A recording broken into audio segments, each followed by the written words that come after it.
welcome to Pick Your Take, the film podcast where everyone's entitled to be wrong. I'm your host, Isaac Leggett. I'm also your host, Chris Demoulis.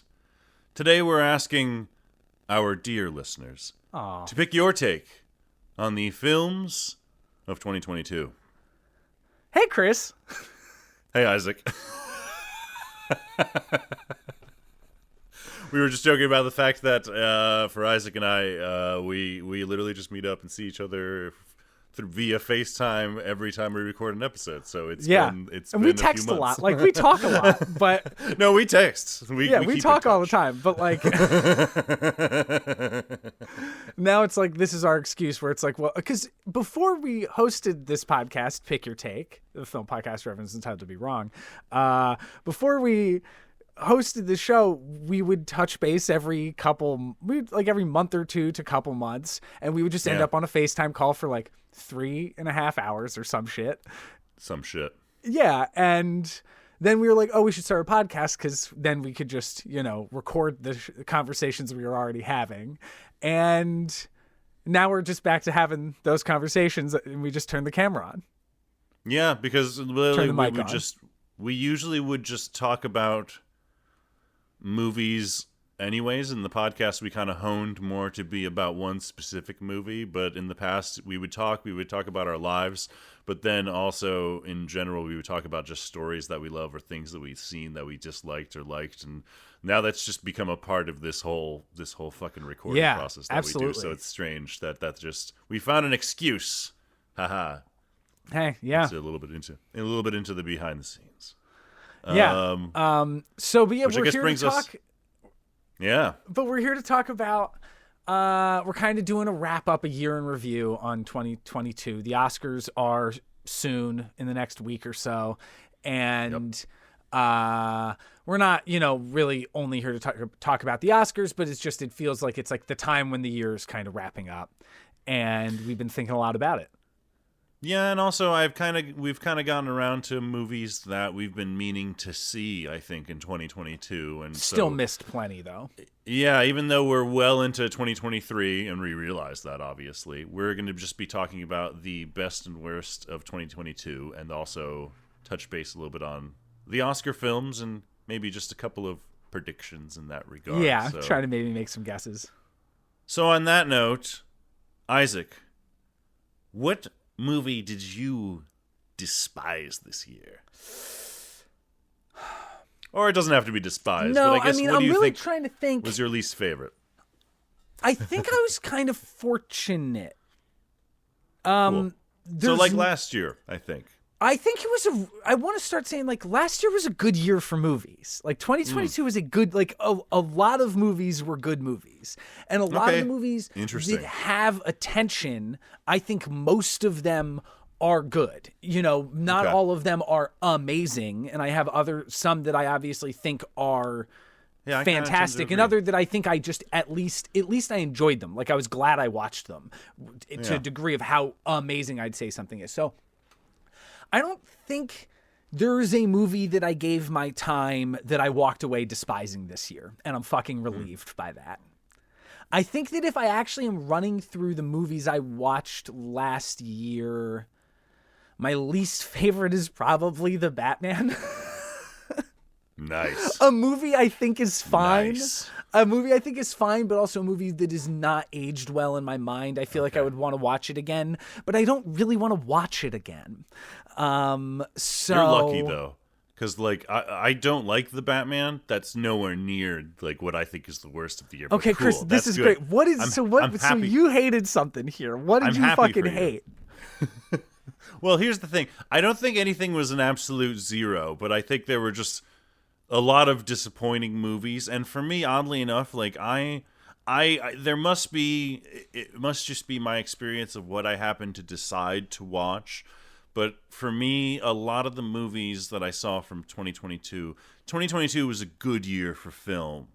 It wasn't a super great year for film for like the movies that I've seen. Like, okay. Like the best of them, my favorites of the year, I think, are great movies. But for a lot of movies that I liked this year, it was sort of like, okay, that was good. It wasn't like I wasn't blown away by it. I didn't think it was okay. It was like a good solid thing.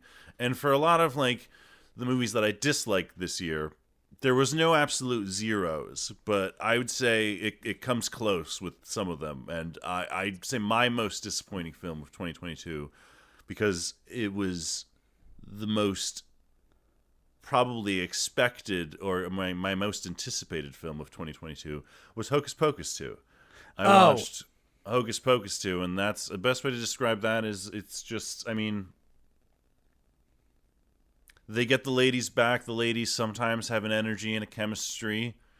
That's about all you can say for it. Like, it's a really lazily put together, lazily written, lazily performed in most cases by people other than the three main witches. But I don't really blame kind of the actors or actresses, because I don't think it's not well written at all. It's a bummer that the characters from the first one aren't back in any way, really, except the witches. I'm sorry, yeah, the witches are back, but I'm the people that are alive. There's no living characters that come back.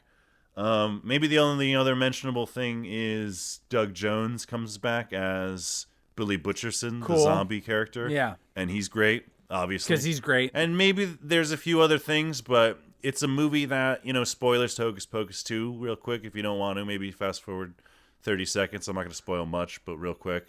It ends with kind of the story sort of trying to almost be sympathetic towards the witches after kind of almost spending the movie treating them as villains. And it's that the weird villains Disney they thing are, now. those women that eat children.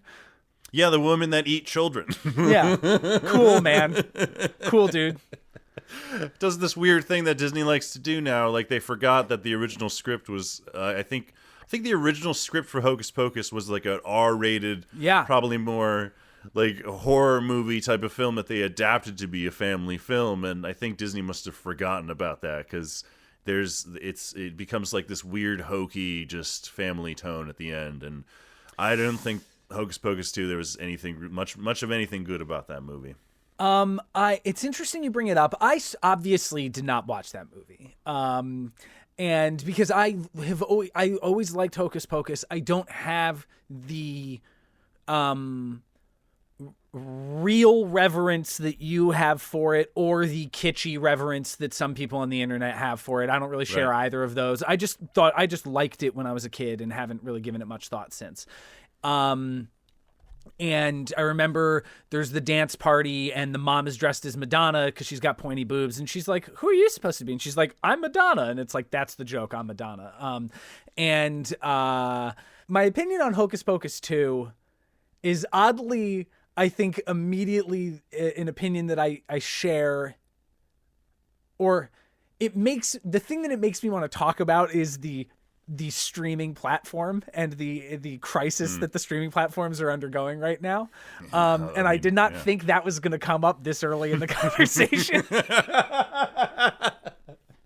Hey, we follow the through line where it follows. I didn't think it was going to be like, first movie we talk about is like, well, okay, so here's the thing. Streaming is entirely unsustainable, and there's only a certain number of people that are going to subscribe to your thing. So once everyone's subscribed, your profit isn't growing, and that's what every investor is asking for, is for your profit to grow. So now you're going to keep dumping money into content to try to get people to come to your streaming service, except it's a base level subscription service and you're never going to make your money back on any of it.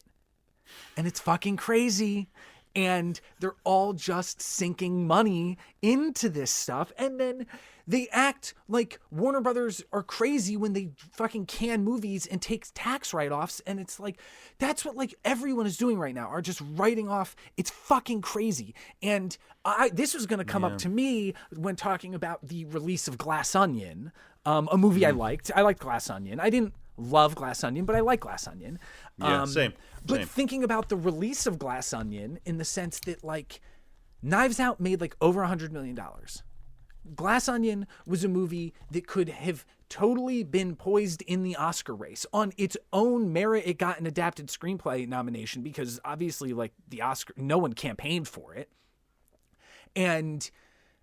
But even then, that like Glass Onion, big star-studded cast. It is a sequel to a movie that was like a word of mouth. Everyone just loved it. And then they release it for a week at the beginning of December in a couple of theaters. They take it away. At the end of December, they put it on Netflix because they're trying to just get as many people to be there on their streaming service. And it's like Netflix is so desperate to get more subscribers that they actually cut the legs out of a theatrical, could have made $120 million. Yeah. It's fucking crazy. But of course, Netflix doesn't release kind of like their viewership numbers, so who knows what kind of. I would hope that there are residual deals for artists who have created things for that platform. Most things are paid out in the beginning in contracts, and there is no way to make money on the back end because there is no streaming numbers. But we are currently right now watching Netflix fucking panicking about trying to control password sharing because they're like, right now we have 3 to 10 people using every Netflix password. And since our subscribership isn't growing, if we limit every password to like one location or one IP address or one person, now that's 3 to 10 more people times all the Netflix accounts that are going to maybe be new subscribers because they fucking need it because it's a money structure that had a huge ceiling to it. Well, like this is the eternal. I guess that's what the term bubble is. This is the eternal struggle of film, though, because I mean, film is just it's an art form that has to be run by, well, not always, but in the case of the larger scale productions with the larger budgets, they're films that are made by artists that are run by corporations. And need to constantly be, and corporations that are companies that constantly need to be having growth is the process that they have. So it's that eternal struggle to always be, they're always going to be wanting to just have the things that are going to be able to produce profit for them, period. And when you're just driving towards that, I think that it does kind of, I don't know. It does. It's a bad perspective. No, it's a weird perspective, but it's a second. They're thinking of the audience as secondary, unfortunately, which is weird because it's the audience that's giving them the profit. So I'm saying something that's kind of contradictory, but it feels right. because the real point is that for the last almost 100 years, there have been box office numbers dictated by the number of civilians that walked in, put down their fucking dollar bill, and sat down in a theater. Yeah. And it has been reliable, and that does not mean that there aren't weird blips or movies that everyone goes sees and nobody thinks about, or things that people love that nobody goes and sees, and that plenty of times the dumbest mistakes we've seen studios make have been about misreading or reading too much into box office, but at least that has been a thing dictated by the sometimes irrational behavior of the moviegoer, but it is based on the moviegoer. Right. And that is gone now. Yeah. And it's just based on what are people talking about online. Mm-hmm. So they need discourse. So now it's like people need to have access so they can watch it, so they can fight about it online, which I guess is what you and I do. But it's also strange because online doesn't always translate to even. It's strange because following that seems like a weird. I don't know. We're getting off on a weird tangent, but following that, that's what I'm saying, man, dude. Hocus Pocus 2 was a goddamn rabbit hole. And also, it just creates feels weird. Morally and artistically it creates artistically bankrupt properties that are insulting to everybody involved because they just are like, I need fucking email addresses. I need credit card numbers, baby. And it's fucking zany. And I know I'm part of it. I know I'm part of it. I'm just saying watching it happen is fucking nuts.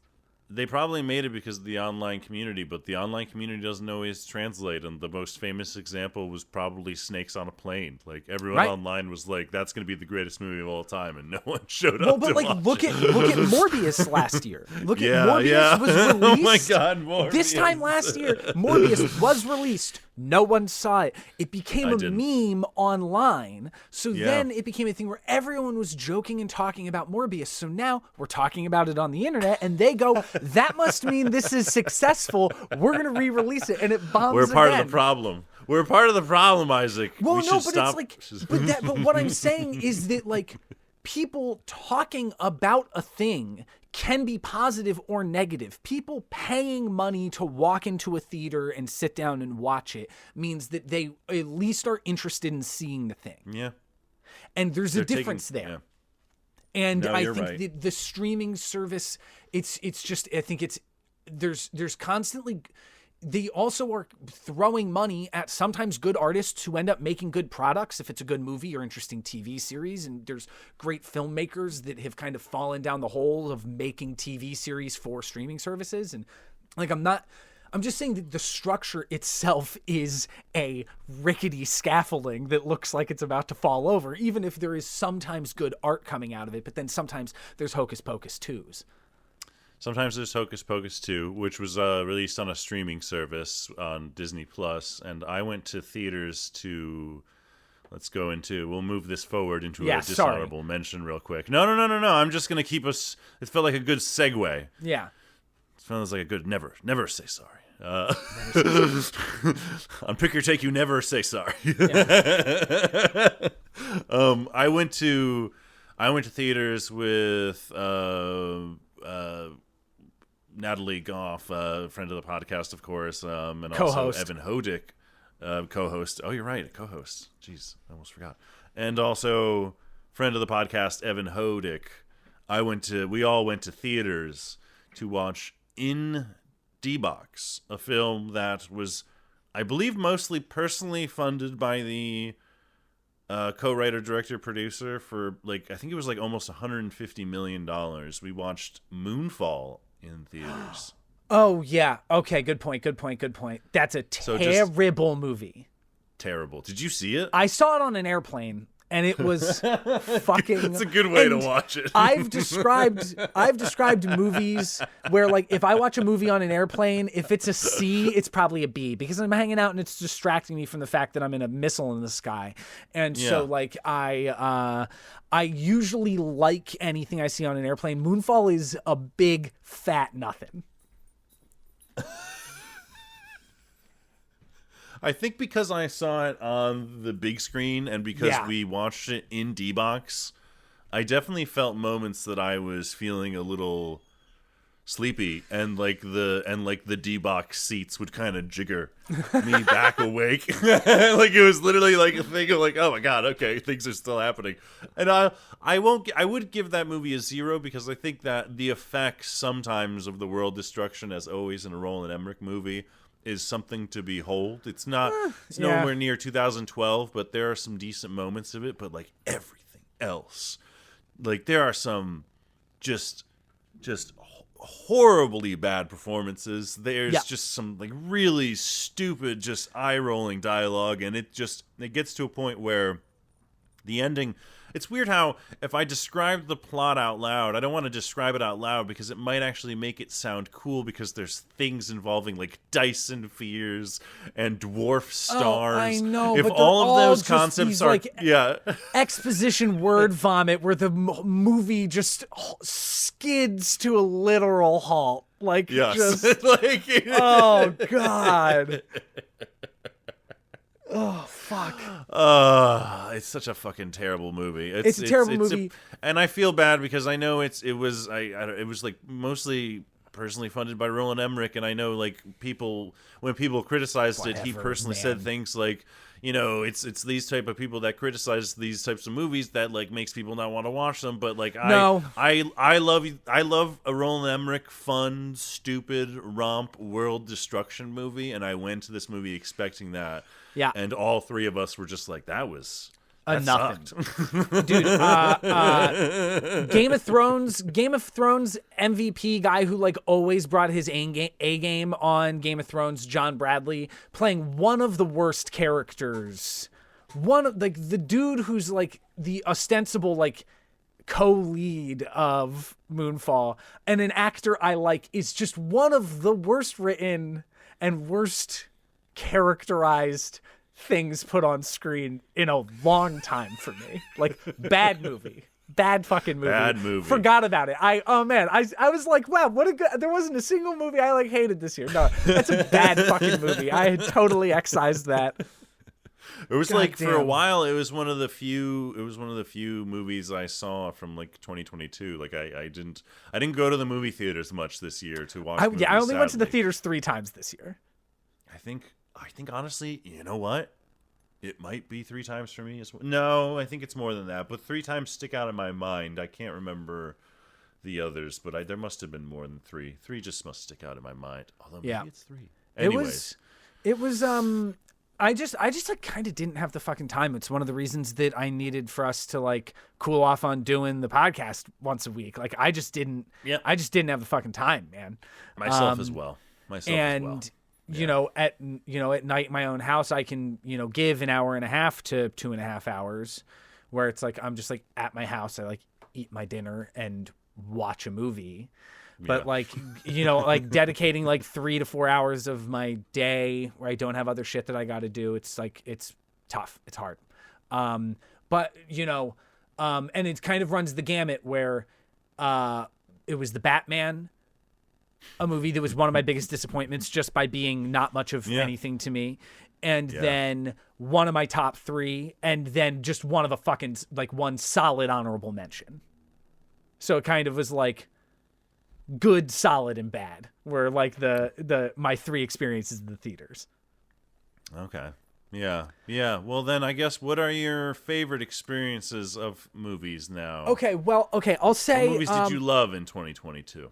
Okay, movies that I loved in 2022. I'm gonna first start with the 3. I think it's probably my number 2 of the year, but I'm not really I don't know. Who cares about exact ranking? I guess in my head right now. But I care.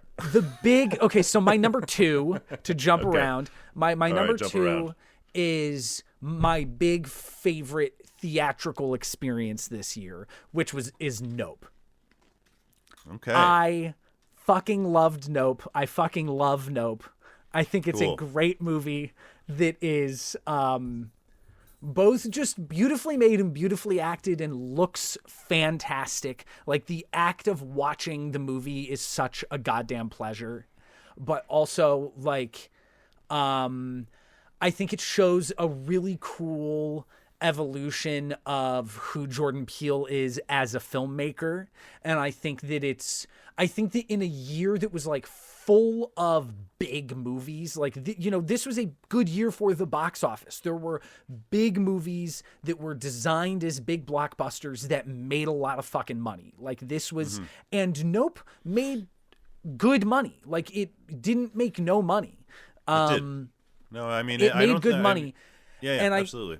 And I think that it is the one that is most about the spectacle of filmmaking and what it means to both like put such grandiose ideals on ourselves in making films, but also kind of like the shit that people will put on to put on a good show, and even the implications of like abuse behind that, and how we deal with animals.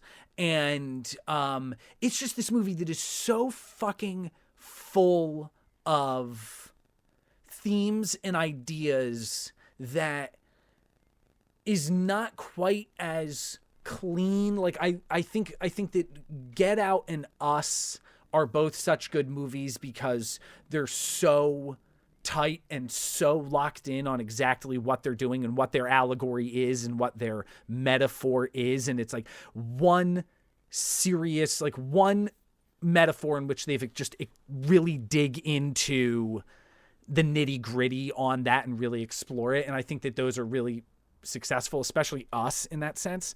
But I think that this one is more of like found a plot and a location that just kind of becomes this this gravity well of themes and motifs and ideas, and just lets them all bleed into each other without having a clean like screenplay reasoning for it, other than the fact that this is just the way that all these things set up and line up and connect to each other. And I couldn't stop thinking about it. I just couldn't stop thinking about it because it was a little more kind of like interwoven of a bunch of things as opposed to just like one sharp, clean line. And Nope is fucking dope. I really, really like the movie, and I think it's going to be a movie that I hope that people just continue to like it for a long time. I think it fucking rules. Yeah, I'm not on that side. There's many movies from this year. Maybe I didn't say this up front, but there's a lot of movies from 2022. And this is the reason why I didn't think it was a great year for movies. And from just what I've seen, there's a lot of movies from 2022 that I disliked. I just only thought of mentioning kind of the ones that I thought were the ones that I disliked the most. But Nope is a film that I don't like. It's interesting. I thought maybe someday we might do an episode, although that's a very good defense of the film, I'm sure, right there. I watched it once so far. I'd be happy to fucking, subdivide every single thing I just said a million times over. Well, maybe, we'll expand upon those concepts soon. Yeah. Because, I didn't find it very...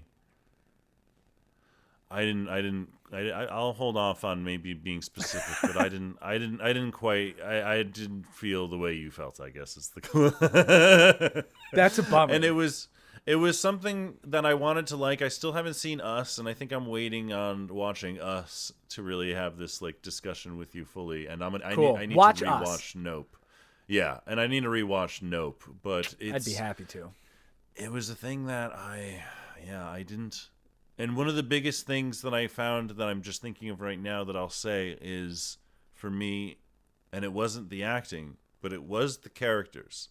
It was kind of an element of something that had to do with just the way they were responding to everything just didn't jive with me. And that's strange how that's a discussion that we had like earlier as well, how just, I don't know, like it's something when you have to ask characters to buy into extreme circumstances. Yep. Sometimes it feels natural and sometimes it feels unnatural. And in this movie, not only did it often feel unnatural, but also I didn't feel like I got to know much about them by the end of it. And so that was my disappointment in the movie, was that the main characters for me felt kind of like the least interesting of characters, but not in performances. And, I'll hold off on saying anything else. Maybe I've already said too much. Yeah, because I already am posing my response to that. Right. Yeah. Well, I think that it's oddly a very behavioral movie, and I think that interesting. Watching the way that the three leads all really kind of like choose their behavior and the way that they all interact and the way they react to attention and fear, and the movie's great, but I see what you mean. Stay tuned, dear listeners. We'll definitely do an episode on Nope because it fucking rules. Any more like favorites of 2022 for you? Let's go to a movie you loved. What's a movie you loved? Oh, okay. Like, don't do your favorite yet. What's like your second or third favorite movie? I guess my number 2 would be. My heart says my number 2 is The Munsters. Rob Zombie's. Wow. Rob Zombie's directed The Munsters, which was released on Netflix and is pretty derided. I think there's a cringiness and an awkwardness and a clunkiness to the humor, to the effects, to the style and the filmmaking of the entire thing that I find it's not a perfect film, and it's not an experience that I even find perfect. And sometimes as I watch it, I'm almost like embarrassed that I enjoy it, because it's just it's a very strange tone, and it's a very wholesome story. And I think a lot of people don't really like that, even though like it is a Munsters movie. It's not fully about family because there aren't characters like Eddie yet. There aren't characters like, I think her name is Marilyn, but I might be forgetting the name of the only human character that's a part of the Munsters family right now. I believe her name is Marilyn Munster. And it's still about very wholesome themes and concepts, and the humor just feels kind of very much in the style of the Munsters, while the characters themselves, I will say, aren't exactly what the show depicts. Even it's different than the show. So people have complained about that, and I do see that criticism, but I don't know. I really enjoy the experience of watching it, and I've seen it twice now, and both times I've been pleasantly surprised by the Munsters. That's dope. I'm glad that's one of those movies that like I think is funny in concept. I didn't really have much interest in watching, but I heard a lot of people hate it, and I'm glad that you liked it because I know you were excited about it. I was excited for kind that of one. a couple reasons, as both a Rob Zombie fan in different ways and a Munster fan in different ways. Yeah, I haven't seen all of Rob Zombie's movies, and the ones that I've seen I don't love, and this is the one that I think this is his best film that I've seen so far. That's cool. But I know you have a soft spot for Rob Zombie in general. Like I do. Yeah. Oh, his music, he's one of my favorite musical artists of all time. Right. Yeah, definitely. That's dope. Yeah. That's really cool. It's my number 2. Okay. So what is your number 3? My number going 3 that could have been in my number 2, but it's just right up there. The movie that I kept being told was totally going to be for me, and I tried to not hype up too much, and then I watched it, and I was like, oh, this is exactly for me, and I fucking loved this movie, was a movie called Barbarian last year. No. Have you seen Barbarian? No, I haven't, but I should have Justin fucking Long texted you. it? Justin Long is in it. I've heard all about this movie. An actress named Georgina Campbell, who is great. Bill Skarsgård is in it. He's utilized very, very, very well. And it is a movie that I think that if people haven't seen it, the less said about it, the better. And Seems like it. It is a horror film. It's about a woman who she's visiting Detroit for a job interview. She goes to her Airbnb late at night. It's pouring rain. She gets her Airbnb. There's somebody already there. Turns out the guy had booked it through a different app, and they double booked the Airbnb. And he's played by Bill Skarsgård, who is, one of the naturally creepiest faces out there right now. And it's from there, she ends up coming in, and it's about these two people being in the situation of sharing an Airbnb, and then slowly the story certainly evolves from there. But I think that that's where the tension begins. And it is a fucking ridiculous movie, and it is very, very tense, and has moments of real goddamn horror in it. It is a fucking horror movie.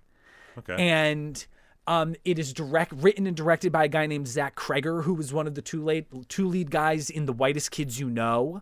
They were like a IFC comedy group who also, they were all over YouTube. People, I'm sure you've seen, I've definitely shown you some Whitest Kids You Know sketches. I haven't even heard of it. No. I mean, I'm looking actually at his IMDb page now, but no. Whitest Kids You Know were absolutely hilarious.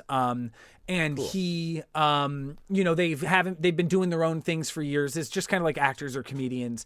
And he's now kind of just come back onto the scene, writing, directing a gnarly fucking horror film. And Barbarian rips shit. It is so good. And it is genuinely scary, genuine like chills from, the top to the bottom of my spine. Just really like pretty upsetting, but also just like zany enough to really be able to enjoy yourself with you, despite it being a very upsetting movie.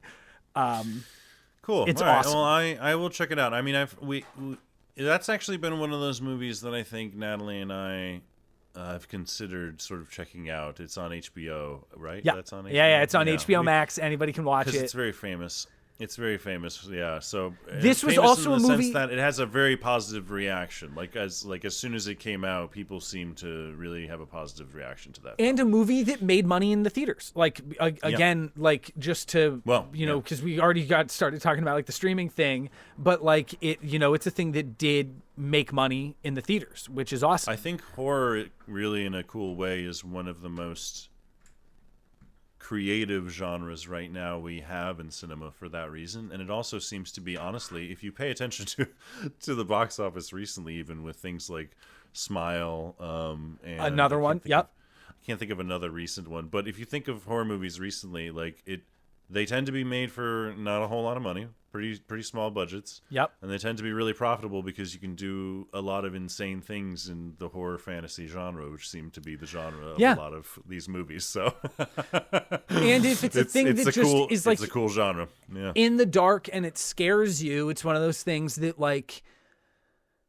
when you talk about being able to suspend your disbelief or buy into the heightened or extreme elements of a story, when you yourself are feeling scared by it, it's easier to just put yourself in the shoes of the characters, and it's great. But yeah, so I really loved Barbarian. It's on HBO Max. I suggest it to everyone. Just sit down. I need to see it and get scared. Okay, Chris, what was your number 3?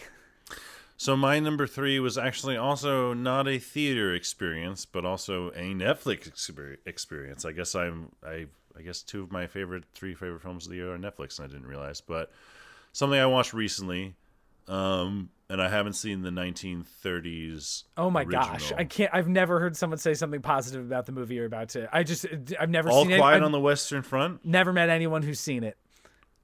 Oh, okay, fair enough. No, I mean it's interesting how. I feel like I've met a lot of people who have seen it, and when I was on a flight back from a wedding, I noticed that a lot of people were watching it on the plane. Like, it seems to be a movie that, oddly enough, people watch on planes, even though it's pretty damn violent. But yeah, it was just a movie that, like, for me. Like I said, there wasn't any movies that I really like. There weren't many movies that I really loved from this year, and this movie has something about it that makes it, for me, like, it's weird, but something for me that stops it from being sort of a 10 out of 10 is honestly the score. The score in All Quiet on the Western Front from 2022 is oddly out of place. Interesting. Frequently. It's a very, and I know they're trying to do something different. If you watch the film, you'll see it's a very synthesizer heavy score that it feels like someone just listened to every score done by John Carpenter and just decided to lay something like that down in a war movie. And sometimes I don't know if it ever worked for me. And that was kind of hard because it popped up a bunch and it just wasn't something that I enjoyed a lot of the time. But the movie itself was just pitch perfect. Like, it was, you start off, and I'm not going to spoil much, but I think you can probably guess what this type of movie is about, because it's about World War I, and it's about a really stupid sort of, what would you say? A character who is a part of a group of soldiers that were led by a really stupid individual in reality who kind of like, because this is all kind of based around the event that when the treaty was signed, I believe this is true, that in one section still of France, a German general decided, like 15 minutes before this peace treaty is supposed to occur, I'm just going to send a bunch of soldiers out, and I'm just going to basically try to massacre them and just cause a massacre on both sides in this one small area for that reason. And you meet a group of 4 characters who are like friends at the beginning, and they're all just like, yeah, let's go to war, it'll be great, it's what everyone's doing, we're gonna defend our country, it's gonna be amazing, having no concept of what and these are young that German time of the men. Story. Very young German men, characters who are actually cast, who are like people that look like men that might not even be 18 years old. I don't know if they were, but and they go, and and exactly what you expect to happen happens, and that's all I'll say. Like it's just it's a pretty rough movie to experience, but at the same time pretty perfect in its depiction of everything. It's pretty amazing. I have also not seen the original. Is the original from the German perspective? No, it's from the German. Well, I'm sorry. Yes, it's from the German perspective, but I believe American actors in English. Yeah. Right. Yeah, okay, I understand. Yeah, but I believe it's still from. I think it's still from the German perspective. I've never seen it either. Sense. But it's crazy how that, just in relation to, Oscars and stuff, that was a Best Picture winner from the 4th Oscars. That's crazy. and this is like one of the highest nominated movies of the year. I mean, it makes sense that like a lot of awards bodies and a lot of technical categories love war films, just for all of the technical achievements it takes to create something like that. So it makes sense that it got that many nominations, but it is crazy. Got a best picture nomination. It's like a big deal fucking movie that like you're the first person I know who's seen it. On some weird level, this leads me to a question that I want to ask you your opinion of. I don't know if this has come up before on this podcast, but how do you feel about the movie being nominated for Best Picture and Best International Feature Film category? Do you have an opinion? No opinion? Well, I have mixed feelings about it because I think that if it is an international feature, then it qualifies for international feature, and so there you go. But there's also the weird thing of it that it's kind of like it's the same odd thing of like there's never been 2 animated films nominated for Best Picture at the same time, which means that whatever movie is, anytime there's an animated film nominated for Best Picture, it is also probably going to win Best Animated Feature. It's like that type of thing. And I think that it kind of takes some of the mystery out of it. So I think that side is a bummer.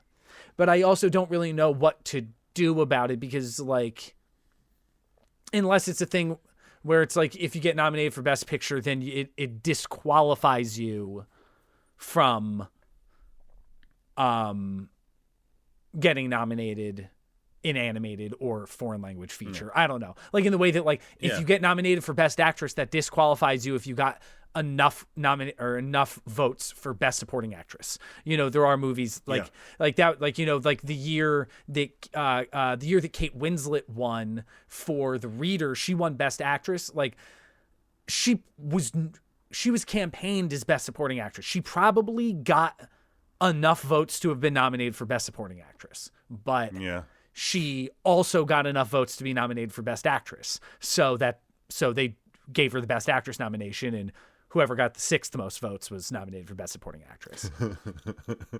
Yeah, I guess so. So I guess you could do something like that. But again, I don't know. Like if it's a foreign language film or an international feature, then like it's an international feature. And like it's strange how I feel like I think what you said earlier, like if a movie gets nominated for enough nominations to get a Best Picture, then I think you should just remove the international feature nomination and just allow that category disqualify it for an international feature.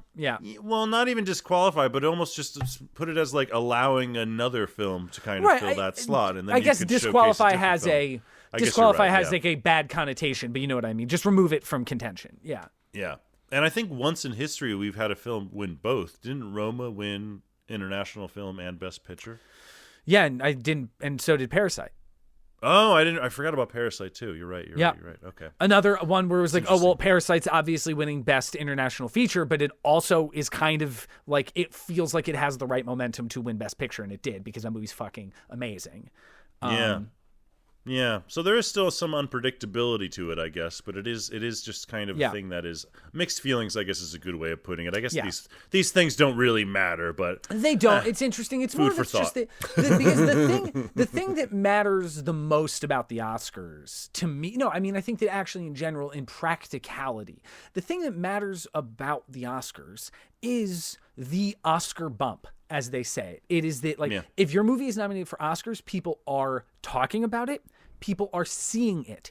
movies make millions and millions more dollars because they are nominated for the Oscars. Very true. Very true. This is why when people have the debates about like diversity and representation in Oscar nominations, is because it's not just about being able to be like, oh, well, I just think that all the things starring white people are the best, so I guess all the nominations go to white people, because that is gatekeeping a certain amount of box office potential and box office success to certain groups of people and certain groups of actors and filmmakers. And that is the danger of discrimination in those situations that I think that people don't think about, because it actually is like gatekeeping and excluding earning potential.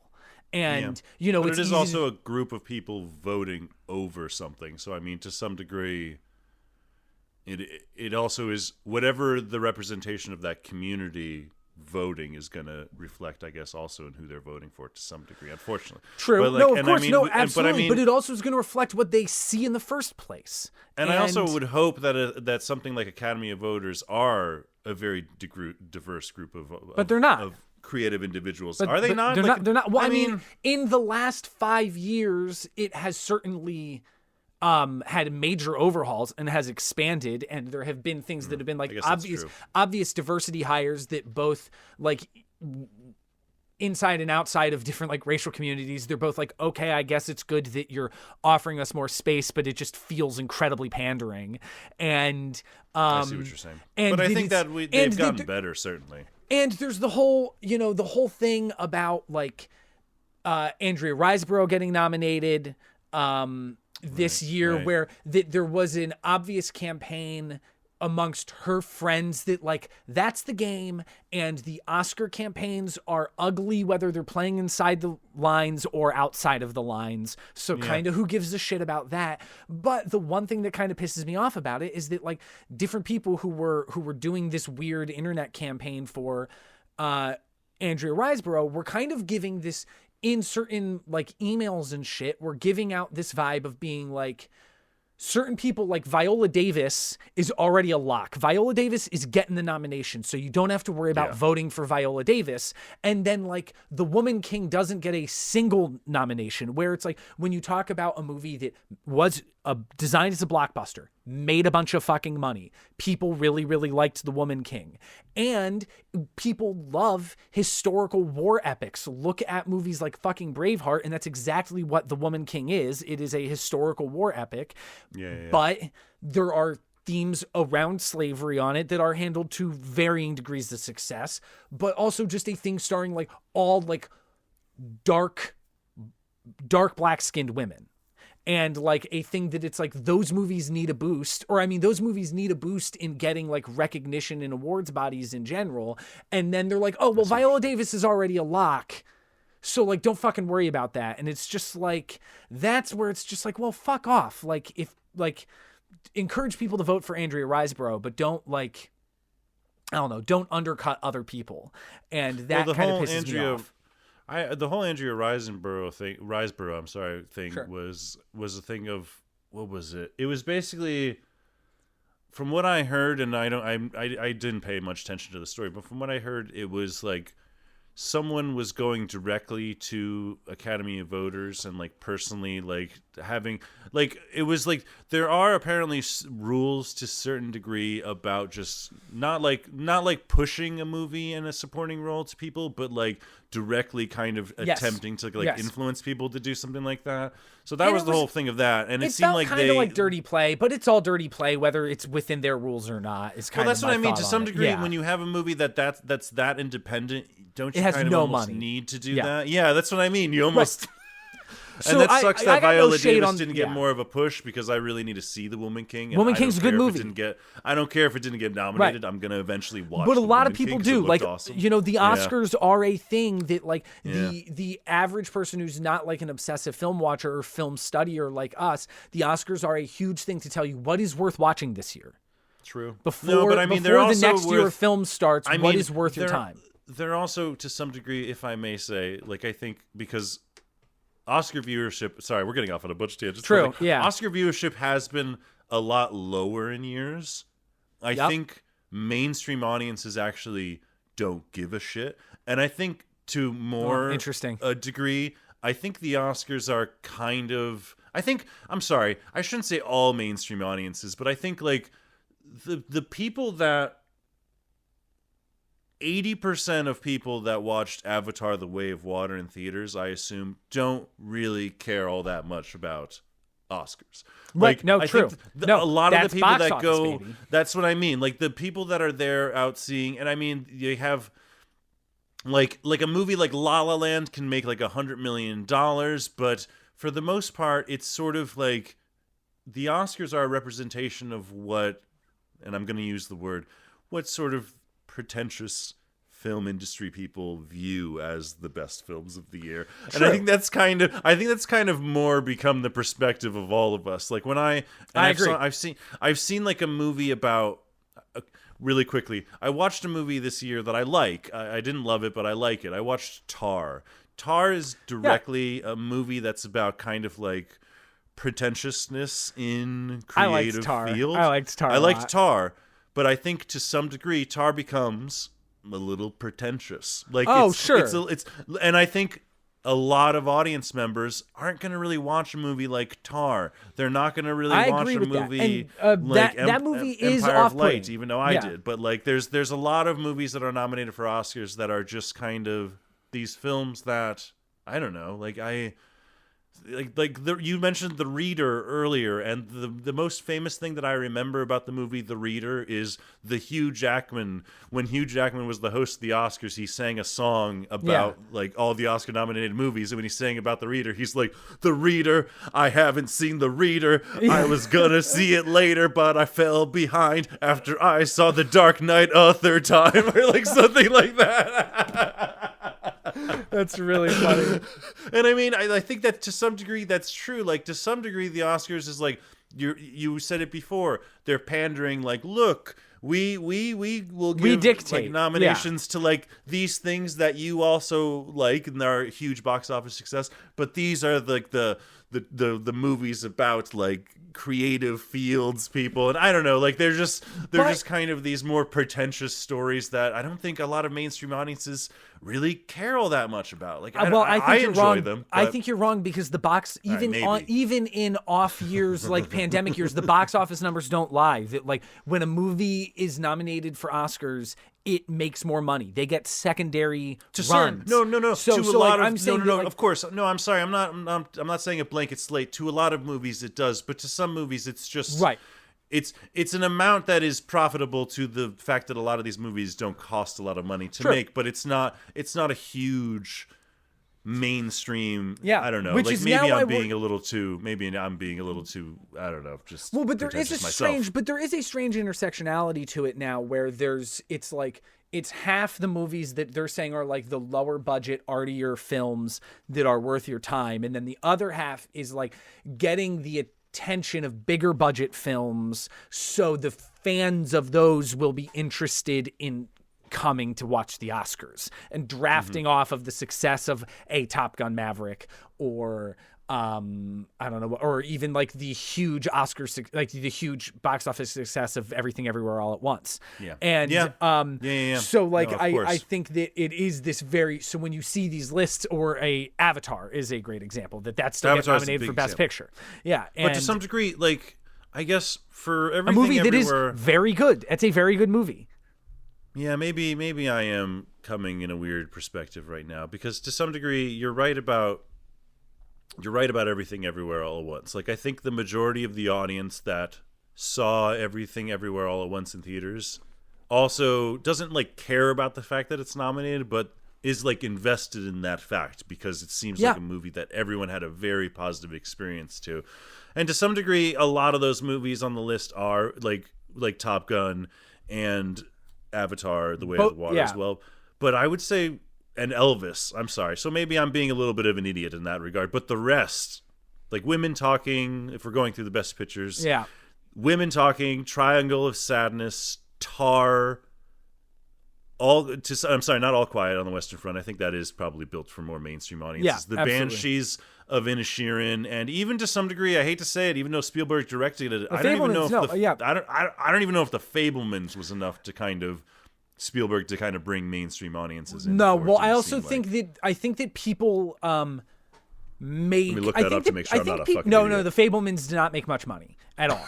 But the thing is that like Spielberg, who I think people seem to forget is just kind of one of the most like organically comfortable filmmakers and can make anything feel cinematic. I think that half of his movies of the last decade or so that I think are all interesting movies like The Post and Bridge of Spies and shit like that are things that kind of get a stuffy reputation, and that I think that people assumed that The Fablemans was going to be stuffier than it actually is. Fablemans Have is you seen it? Yeah, it's surprisingly light on its feet. Oh, okay. Well, that's good. Fablemans is a good movie. I think it's less that it's. I'm not surprised, and I'm not saying it's a bad movie. It's just, and I'm never in the position of saying even I can't. It's difficult for me to think off the top of my head of a single Steven Spielberg movie that I think is bad. He's one of the finest filmmakers who've ever fucking lived. Of course. I'm not. It's just. No, I mean he's made some bad movies, sure, but like if I wasn't trying to be a screenwriter someday and on some level fearful of the fact of saying anything bad of Steven Spielberg, but I'm going to say it anyways. It doesn't matter. Whatever. Yeah. I think that as a writer, this is a story about like to some degree about the life, a fictionalized younger version of Steven Spielberg as a person. Oh, very, very, very much so. I mean, this is the manner in which his parents broke up is the plot of this movie. The exact manner in which his parents broke up. Oh, that is true. Like that is element of verbatim. the story is true. The relationship with the family best friend, the filming them on vacation, every beat of that is exactly his place within his parents' actual divorce in his childhood. I think for him, like that's a beautiful story for him to explore and to go down. But from like an outsider's perspective, especially seeing it like advertised on television or in theaters, it just looks like the height of pretentiousness. Yes, it looks just like aw shucks, the wonder of the movies sort of thing. Yeah, it does. But I guess I'll go. But I mean, yeah. No, and I was just saying that, and it actually, I mean, it has a thing that, like, some of the things that I really liked about the Fablemans are also that it reminds me of, like, my experience as a kid making dumb movies with my friends. Like, I think that, like, I think that the exploration of both learning how to make movies, but also, like, processing your life as it comes to you by the same way that you process movies, I think is a thing that I naturally just enjoyed and really clued in on with that. So then to have that be kind of like the emotional character arc of the main kid while watching that happen around the way his family shifts and kind of falls apart in certain ways. I just thought I just found it to be really successful for what it was doing. Yeah. And I want to watch it, and I think I'm going to enjoy it. It's just interesting to me that even though you have someone like Spielberg, a movie like that can still not bring in audiences. And I think it's because of that. It's because of that kind of the way that it's advertised and the way stuffy, it's just pretentious. Kind of, yeah. And that's sort of, that is, I guess, the perspective that I would imagine a lot of people, and maybe I'm just thinking of certain people in my family because I live in LA and I'm around a lot of film people, so I'm around a lot of people that care about these movies. But I would imagine there's people just in, I don't know, just people who are not involved in film who a lot of these movies they're not going to ever see. But it's interesting. But and I guess, and since we're talking about the Fablemans, I will say that both Fablemans and Tar, a movie that I think at least is very consciously and very serious, well, not always 100% seriously because there are jokes and like funny like ironies in Tar, but like legitimately Tar is talking about that pretension, that insularness of the way. So like I think that Tar is having a much more cognizant conversation about it. It is. I think that the Fabelmans is more of like a metatextual thing about it. But I think that those are the two movies that have my two favorite maybe final shots of the year. Both as movies that I liked a lot. You know, they're not in like my top 3 or 5, but I liked both of them a lot. But the final shot in both Fabelmans and Tar are great final shots of a movie. So that's cool. Yeah. Okay, you were going to move on to something I haven't else. seen Fabelmans, but I've seen Tar, and Tar is probably... I've seen 4 out of the 5 best cinematography nominations. Tar looks incredible. Tar looks incredible. I definitely think it should definitely deserves the nomination, possibly should win. It's just so deliberate. And also in direction as well. I loved that movie. Yeah. In like... I need to rewatch it because I basically I finished Tar, I enjoyed it, but I finished Tar going, I'm going to be a little brief because it would just take too long to explain this. Sure. And to give too many spoilers, but I had a certain interpretation of what I thought about the character, and it felt very much like to some degree, like the movie and characters in the movie were trying to tell me the opposite. Like I had this strange, and I almost had the feeling at the end of the movie of going, I want to watch this again because I want to make sure there wasn't something that I missed. Because basically, Tar as a main character played amazingly by Cate Blanchett, even though I don't think it's a huge showcasing piece, she's really good and subtle in it. Yeah, she's great. She gets to a point where was I going with this? People are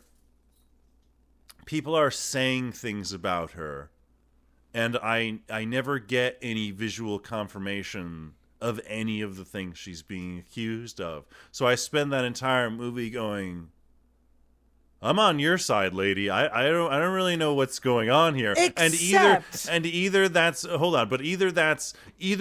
purposeful and I'm supposed to feel that way, in which case that's why I need the second viewing to realize that, or I feel like I've missed something that is not clear in what is being shown or told to me in the movie. Like there's something that I think might be lacking in somewhat of the writing that I needed more to know a little bit more of. Because I like this movie. I'm not saying I dislike this movie. It is, I know, it is giving you, again, this is things that I liked about Nope. It is giving you all of the information you need. It is understanding that you can do pretty basic math. That she is being accused of behaviors, and she is being accused of viewpoints and kind of like almost delusions at points. And you see her in the present tense taking her small, subtle actions that are just trying to set in motion events that would most likely lead to abusive behavior on her part. That you see her doing the subtle things like changing her vote on the girl's scorecard because she thought she was hot and she had green boots and she saw the green boots, so she changed her scorecard. You see her hold on.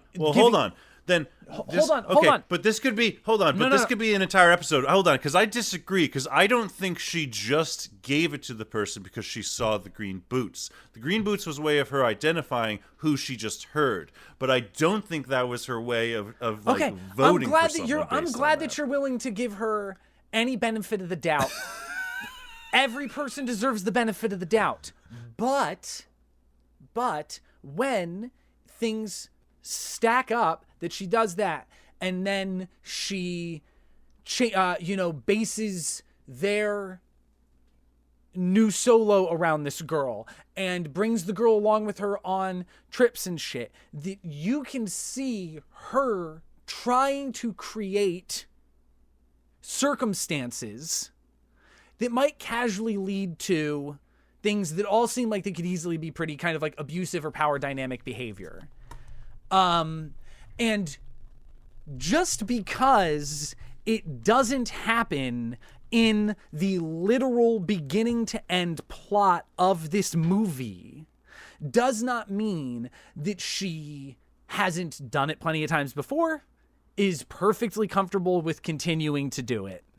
And we just didn't see anything that bad this time because she, like, didn't find her moment. Or shit kind of fell down around her before she got her chance. But I think that the entire movie is a very, very subtle, very structured portrait of, like, casually predatory behavior that never gets far enough. Wow. That never This is gets why I need to far rewatch enough. this movie. Yeah, though. yeah, because and I think this isn't, like, I truly think that it's a subtle movie because they're all things that in any vacuum, and if it's a person you're rooting for, they're all things that don't really seem that bad. But when there's a bunch of them and you're literally being told stories of, like, ex-students who have been in this position who have literally, I mean, I guess we're just spoiling everything about Tar. Like, ex-students who have been in this same position who have been reaching out and sending hundreds of fucking emails and then fucking kills herself. And that the woman who has been processing all of that grief for her is also being stymied into a corner where she's fucking ignoring her. And you can feel like maybe early on there was some weird, there was some extra aspects of their relationship that maybe don't exist anymore. And it's that, like, when you see her casually trying to place dominoes and then being like, oh, I guess they didn't fall the way I wanted this time. But you know that they certainly have fallen the way she wanted multiple times before. And she was very, very ready and very prepared for if they had fallen now. And I think that's a really fascinating fucking character study. And then asking the question of, like, what do we deserve? Which is the thing that we were talking about before we got on mic, like, about, like, writing structure of, like, do people deserve things or not? Because, like, we don't, in the text, we don't see her doing anything terrible, but the entire context and overarching, like, background story is showing you what she probably is very, very capable of. And then you see her life fall apart and you have to be like, okay, well, like, when in the scene when she lectures the dude at the piano, that dude does seem like he's being closed-minded, and she does seem like a little harsh, but she's proving a point. But she seems like a bit of an asshole, but she's proving a point. Yeah. And then it gets recut, and you're like, okay, well, like, she certainly sounded like an asshole in that first scene, but the re-editing of that scene makes it way worse than it actually was. So then, like, I love the weird that showing, like, well, this actually isn't that bad, but then, like, let's take it mildly out of context or put it in a bigger context and see what that changes. And I think that's cool. I think that's cool. Even though I didn't think this movie was... I would be very happy if this movie won for something like writing, directing, or picture, because I think right. And I know you're not saying you like dislike it. Yeah. It speaks to Todd Field how much this is something that I like this movie. I disagree with, I guess, or at least the reasons. This is why I need to rewatch it, because if I enjoy this movie, it's actually for the totally opposite reasons of most of what you just said. Because I think a lot of this movie, a lot of Tar to me is about the individual viewing what's happening and how no matter who you are, if you're watching this, like every audience member watching this is a person who's outside of this person's experience. So you'll never be able to truly sort of like understand. And we're always kind of just reading into these circumstances. Like the girl who's just constantly emailing her. I read that as that's a person who clearly was fired because she's kind of a crazy person and she seems to be very obsessive, and when she unfortunately decides to do what she does, it's one of those things of like, yeah, she probably should have been seeking help for that, because she clearly was obsessive and in a very bad place. And maybe to some degree, Tar should have like reported that to like the police or something. But at the same time, I don't think that is anything that is something that's bad that she does. I don't think anything she does is anywhere near placing dominoes that are abusive. I saw this movie, and really the closest comparison point that I thought of it was something like The Devil Wears Prada. Because for me, this is a very mean, short in sort of how she deals with people, extraordinarily talented person. They I love that up front at the beginning of the movie they mention all the EGOT winners, and when they say, and of course Mel Brooks, everyone in the audience is like, ha ha ha ha ha, ha. I love that moment. That moment was key in making me like this movie that they mentioned Mel Brooks. But like, she's an insanely talented person. And although we've had talented people do terrible things in this world, I spent that entire movie going, yeah, this person kind of sucks and is a bit of an asshole, but all of their decisions I saw as decisions that were like, why did she move the girl up to a violin position or a cello position that was higher? Because she was more talented. Why didn't she hire her assistant to go into that other position? Because she liked her as an assistant and just wanted to keep her there and needs her there. All of these decisions, even though people hated about her, I viewed that entire movie as the world going like, oh, this is a talented person. Let's lunge on her like vultures, throw all these accusations at her. Like, to me, the interesting thing about it is maybe Tar is a fascinating...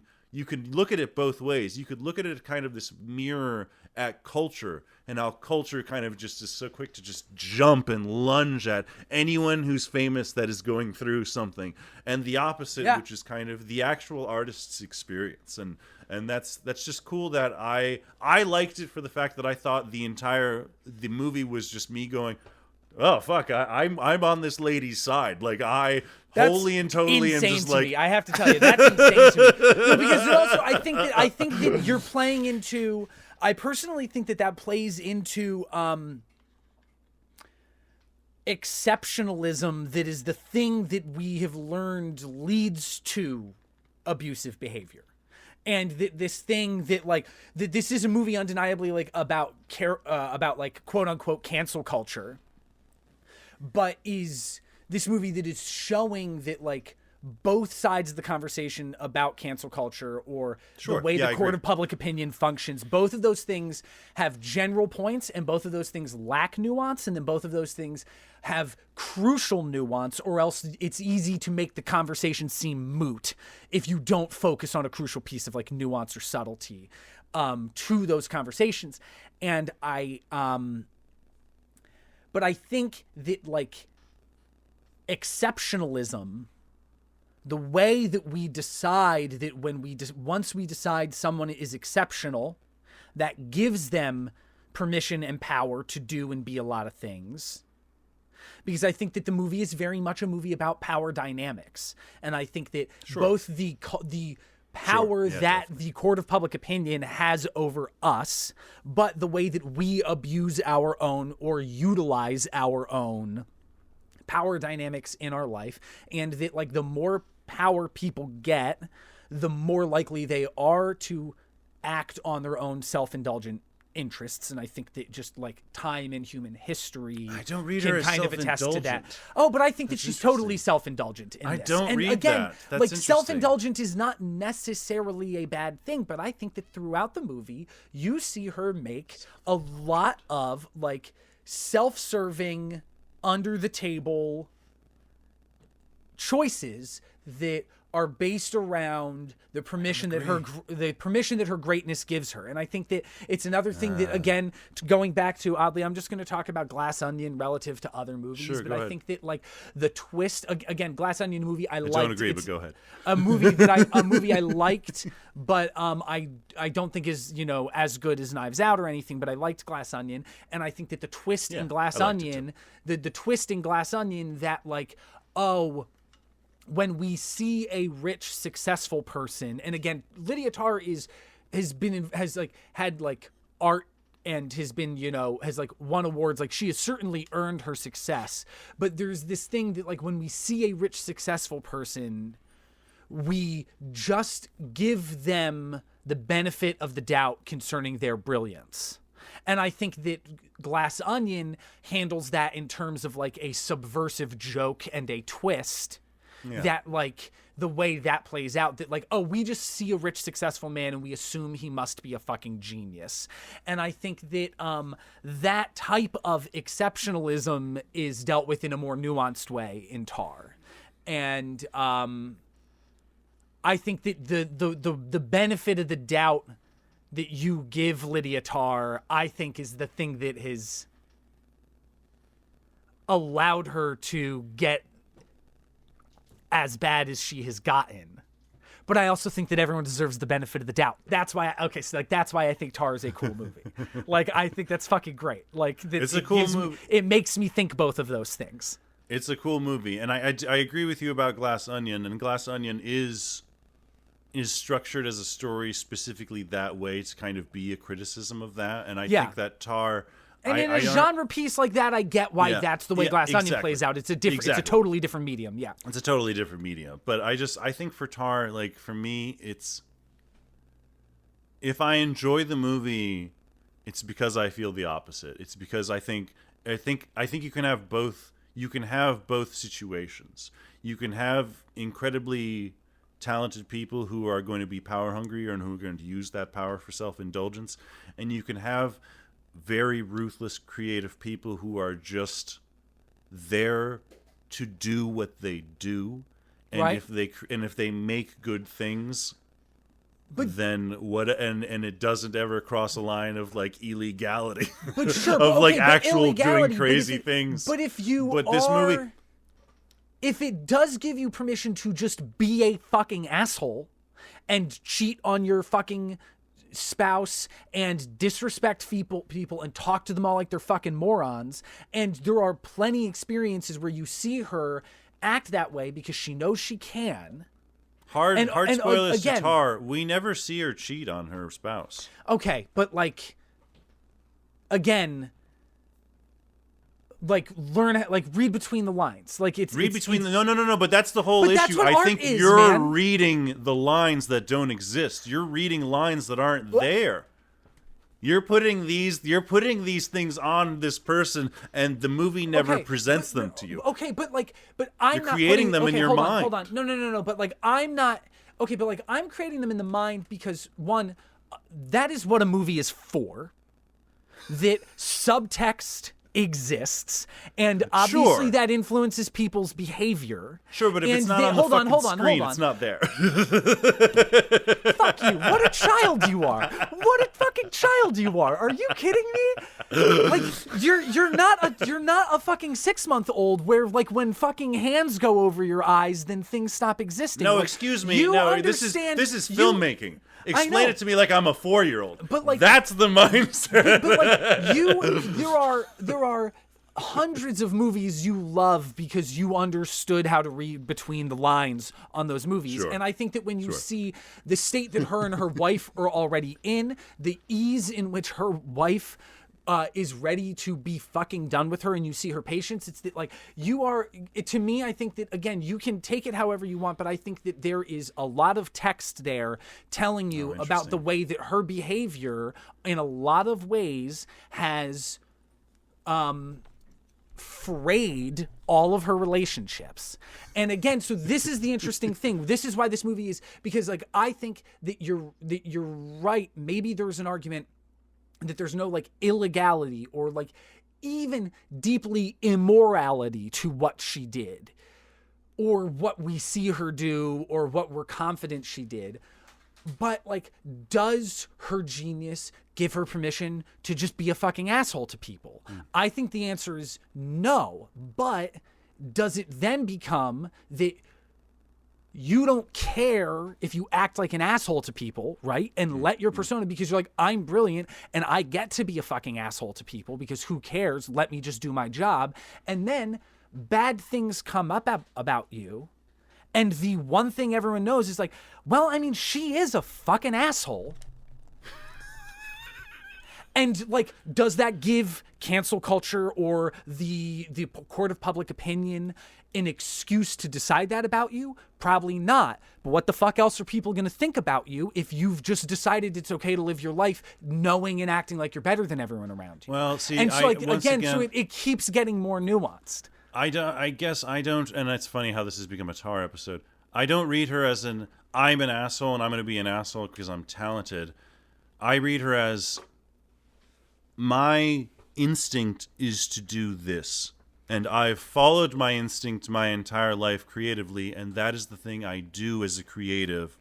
And that is what I'm doing now because that is the thing that I think. She's always talking about destroying self, completely obliterating self, I think is how she describes it, for the entire piece. She doesn't matter.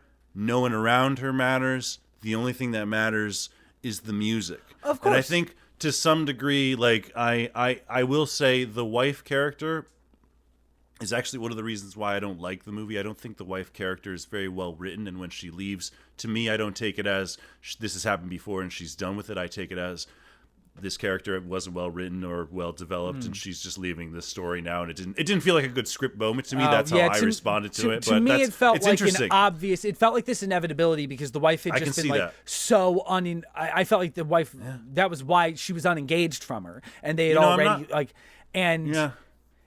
And again, I'm not saying your opinion isn't valid. It's interesting how we can have such. It's amazing how a movie that we both enjoy, we can almost have an entire episode over. But I'm saying, I'm glad that you okay, the complete obliteration of self. I'm so glad that you can have such a poetic and emotional and all-encompassing idea of the complete obliteration of self. But if you share space and share life with anybody around you, what permission does you having this understanding of complete obliteration of self, what fucking permission does that give you? A perfect counter argument to Tar, I think, and really is a good example of that. I don't know if you've seen Banshees of Inisherin. We're going to talk about Banshees of Inisherin in a second. Have you seen? Okay. Is there anything else you wanted to? Because I kind of wanted to, it's an interesting launching point to it. But is there anything else you wanted to say on Tar? Because I think I've said I think it's just a movie that I need to rewatch I think that there's a lot of subtext there, and I think that there's a lot of behavioral stuff that really tells you what it seems like she could casually be capable of, and you don't. I'm going to rewatch it with this in mind. I'm going to rewatch it. And again, it's like one of those things where it's like you don't see her do any of those things, and I'm not even 100% that like every single bad thing I could imagine her doing, she has done. But I think that I got a really good sense of what she's casually capable of, and I think that it's interesting to pair that type of character with a narrative about court of public opinion, because then it becomes the thing of it's like, okay, how much are you just guilty of being oblivious to others or total asshole, or how much of how guilty are you of the thing anyone wants to be able to accuse you of, or not do a full good reporter research on it before they put out a story. Like, I think that pairing a character like that with a narrative like this is a really smart, interesting choice, which is because there's like no real easy fucking answer is the real thing I would say about Tar. It has us talking. So, I mean, I think that's a good fucking reason for it to be nominated for a bunch of shit. And again, no easy answers. Hey, Chris. Yeah. Ask me what my number one movie of the year is.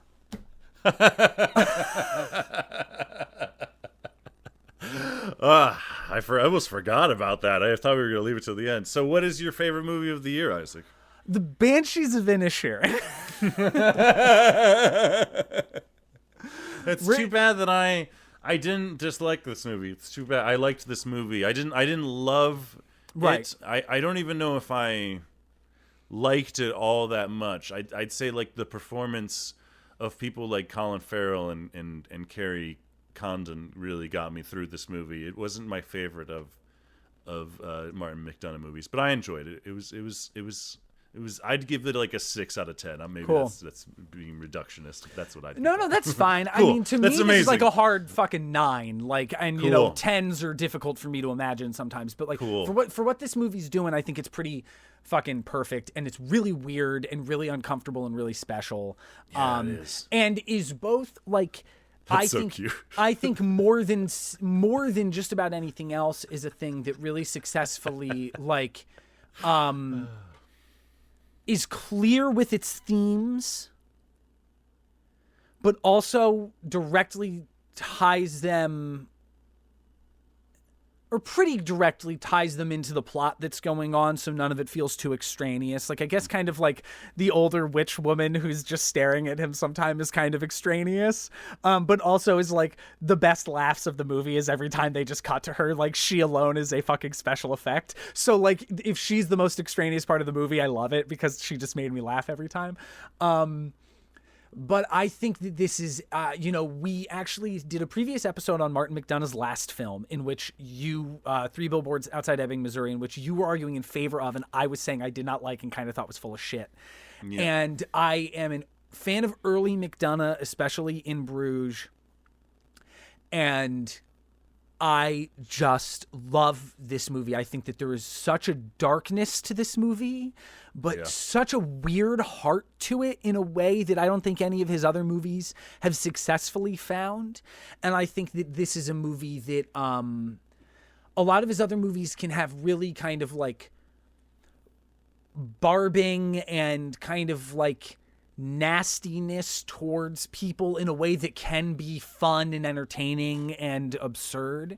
But I think that like there's the kind of the cop character is a villain in this movie. He's just kind of painted as a shithead.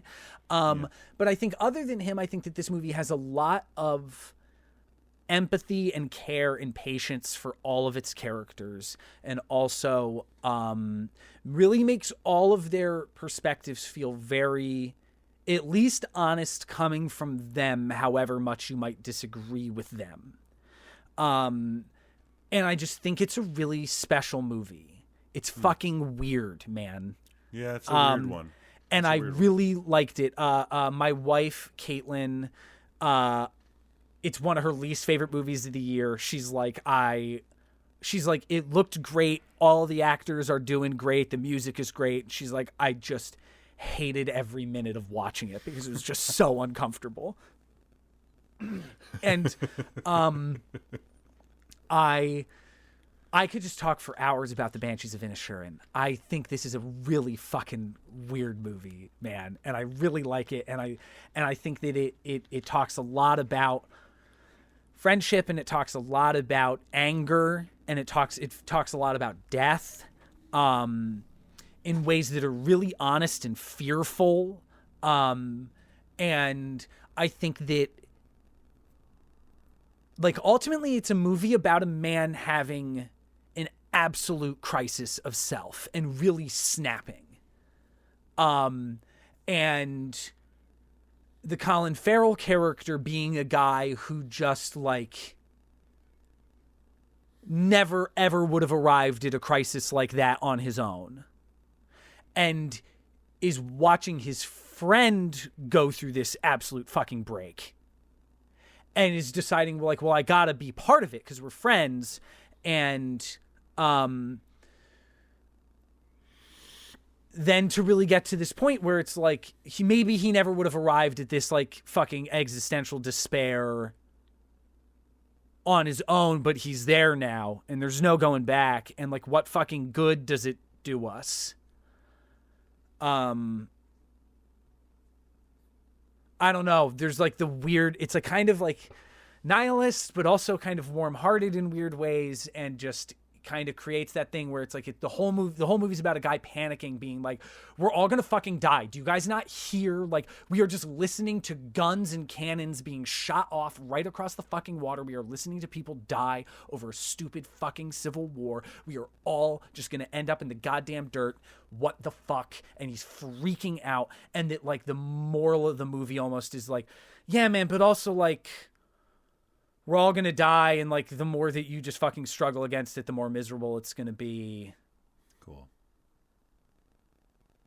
And cool. There's like, you know, there comes a point in the movie where you realize that they're not gonna, like, they're not interested in resolving it. Like, a movie about a friendship breaking up could very easily have its third act be like, but then this thing happens that brings them together, and they have their moment, and maybe they'll never be the same, but they're, you know, they respect each other, and they're together, and, like, they've been, and it's like, there comes a point where you're like, oh, that's not what this movie's doing. And I fucking love it for that. To me, and for me, it's a film that I only watched it once. I really enjoy a lot of the performances. I even think the cop. It's interesting how I watched it with Natalie, and we both sort of, the thing we loved about it was the Irishness of it. We loved. Oh yeah, I think this should be a foreign language feature. Like, I'm going to use fecking for a while. So good. After this. Are you rowing? I don't think we're rowing. I didn't think we're rowing. Yeah, it looks like you're rowing. There are moments like that are nice, but I guess once the premise of kind of the film is the fact that Brendan Gleeson he's saying he doesn't want to talk to Colin Farrell's character anymore. It escalates to the point of him chopping off his fingers because Colin himself. Farrell won't leave him alone. It's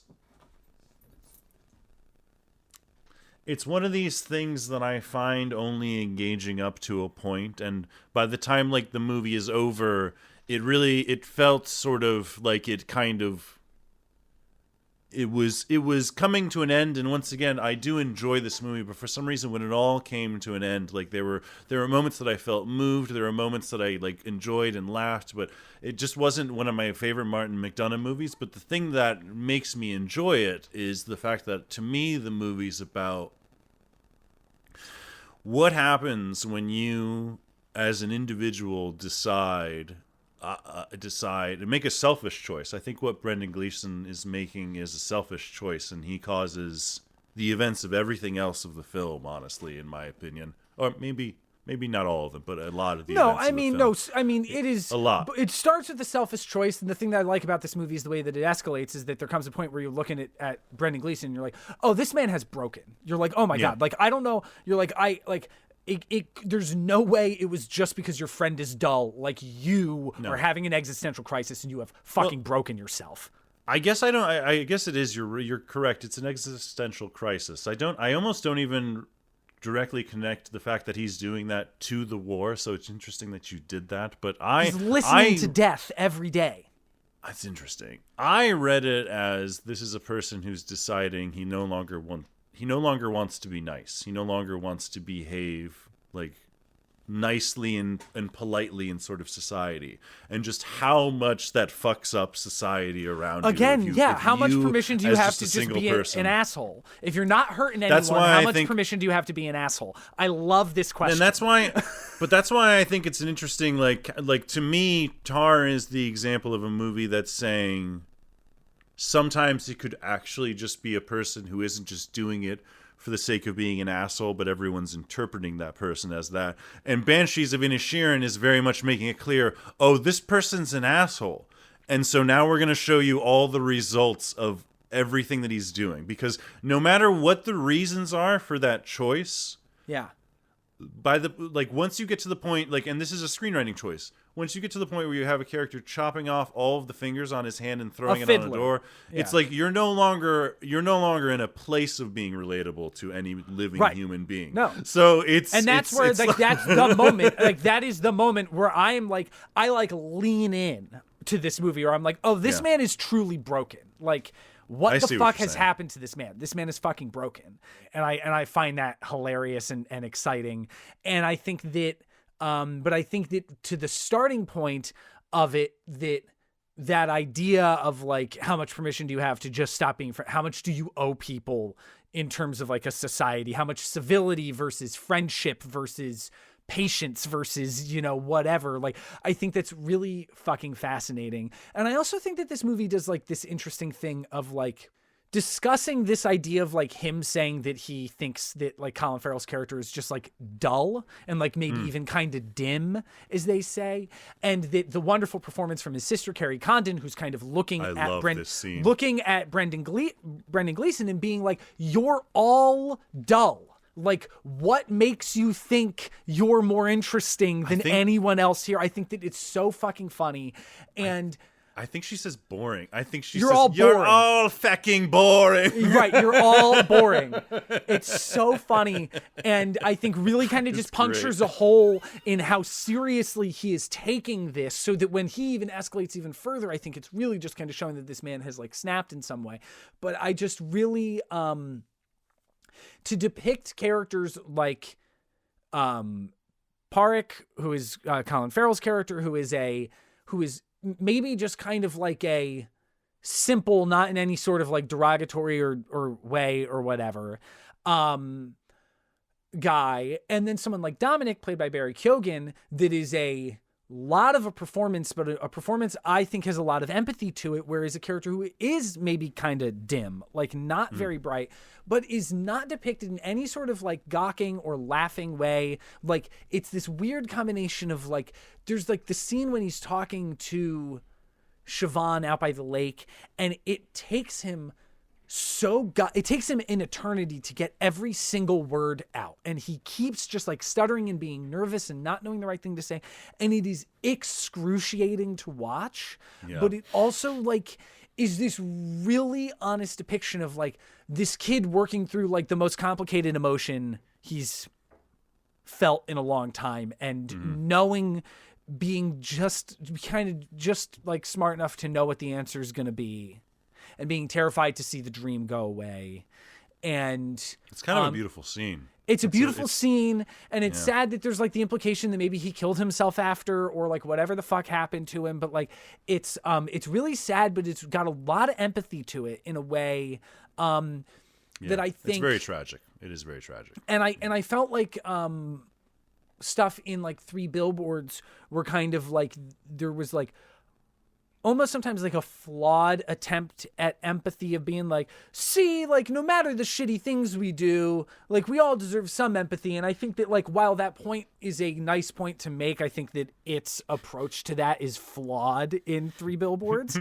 And I think that there is so much more, no matter how dark and uncomfortable and bleak some of this movie gets, I think that there is a much stronger like warmth and empathy at the heart of it that was such a relief to feel watching it, for how weird and uncomfortable it is. For overall, for me, Three Billboards Outside of Ebbing, Missouri is overall as like a movie and a story, a slightly more satisfying experience. I don't think it's a perfect movie either, but it's a more, I found that a better movie. But I will say the performance of, she's not used much in Three Billboards, but Carrie Condon, because she's in Three Billboards too. Is so amazing in the band. She's amazing. Sharon. And I think totally. I can't even believe it's the same actress. Like it's such a wholly different performance, and so she's good. just it's so good. She's so good. She was on Rome like 20 years ago. I know. I've only seen the first season, but yeah, she's great. She's great in that. She plays Octavia of the Julii on Rome, and she's really good. And I just can't believe that it's been 20 years, and she like looks exactly the same, and is just like, and like was in a movie with Colin Farrell like over 20 years ago, or maybe exactly 20 years ago, and like and that's really funny. And you know, they're old friends, and they're so good together. And she's just, I mean, I think that she might win supporting actress this year at the Oscars. Again, like who knows, but like, and ultimately who cares, because nominations would get people the attention, and winning is just kind of like a novelty at that point. But like, I think that she might get the trophy, because I was hoping this was going to be Colin Farrell's year. And I think that Austin Butler is going to win. For Elvis, mainly because he won a Golden Globe, and then Lisa Marie Presley died. And I think that all of that's going to kind of coalesce. And I saw Elvis. I don't think Elvis. I didn't. It's not a good movie. I really don't think it's. And I'm maybe an outlier in that. I don't think Elvis is a good movie. And Austin Butler's performance grew on me. I think it's a good performance. I think the award should go to Brendan Fraser. I just like. I haven't seen The Whale yet. The Whale gets heavy-handed, and I've heard that's kind of the complaint on it, because the script is heavy-handed. I mean, it's based on a play, and watching it, it's almost like I watched it thinking like, yeah, I get this as a as a play. Maybe I shouldn't give away the reason. There's a very specific reason. The ending is the reason why it's not a play, and I'm glad it exists because the ending kind of it redeems this entire story that's taking place. But the script can be a little hokey in a lot of the performances. There's a depiction of like a character who's kind of this character who's religious, who's trying to convince Brendan Fraser's character to like accept God, and it's never really done in a very believable way. And it's like the priest in Gran Torino. Yeah, decent comparison. And I enjoyed The Whale, and Hung Chau is nominated for Best Supporting Actress in that, and she's amazing. She's great, dude. But the role requires a bit of sappiness. So even though you're there, and it's a very emotional film, it's a very powerful film, there's like a weight and like a sappiness to like every performance that I think with Brendan Fraser, he's able to.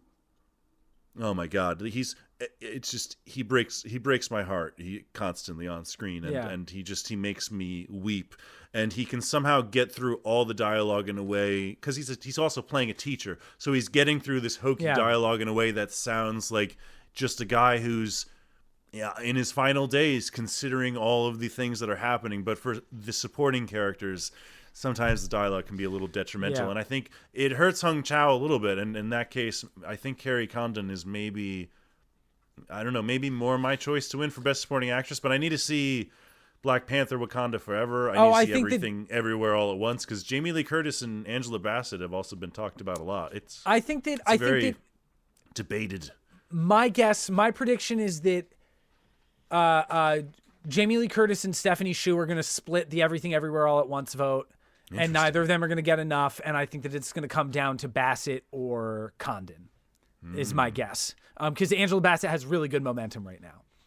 Yeah, that's what I haven't seen Black Panther, but I haven't either. I mean, this is being recorded before the ceremony, and I'm going to try to watch as many as I can before the ceremony. But before the podcast, I didn't quite get to those two, but I will soon. See, that's why it's important to diversify Oscar nominations, because even the people who understand that it's kind of bullshit are like, well, I'm going to try to watch as many as I can before the ceremony. No, I absolutely agree. No, reflect the fucking audience that we have in this world. Dude. So be diverse. Yeah. And that, like, they, I don't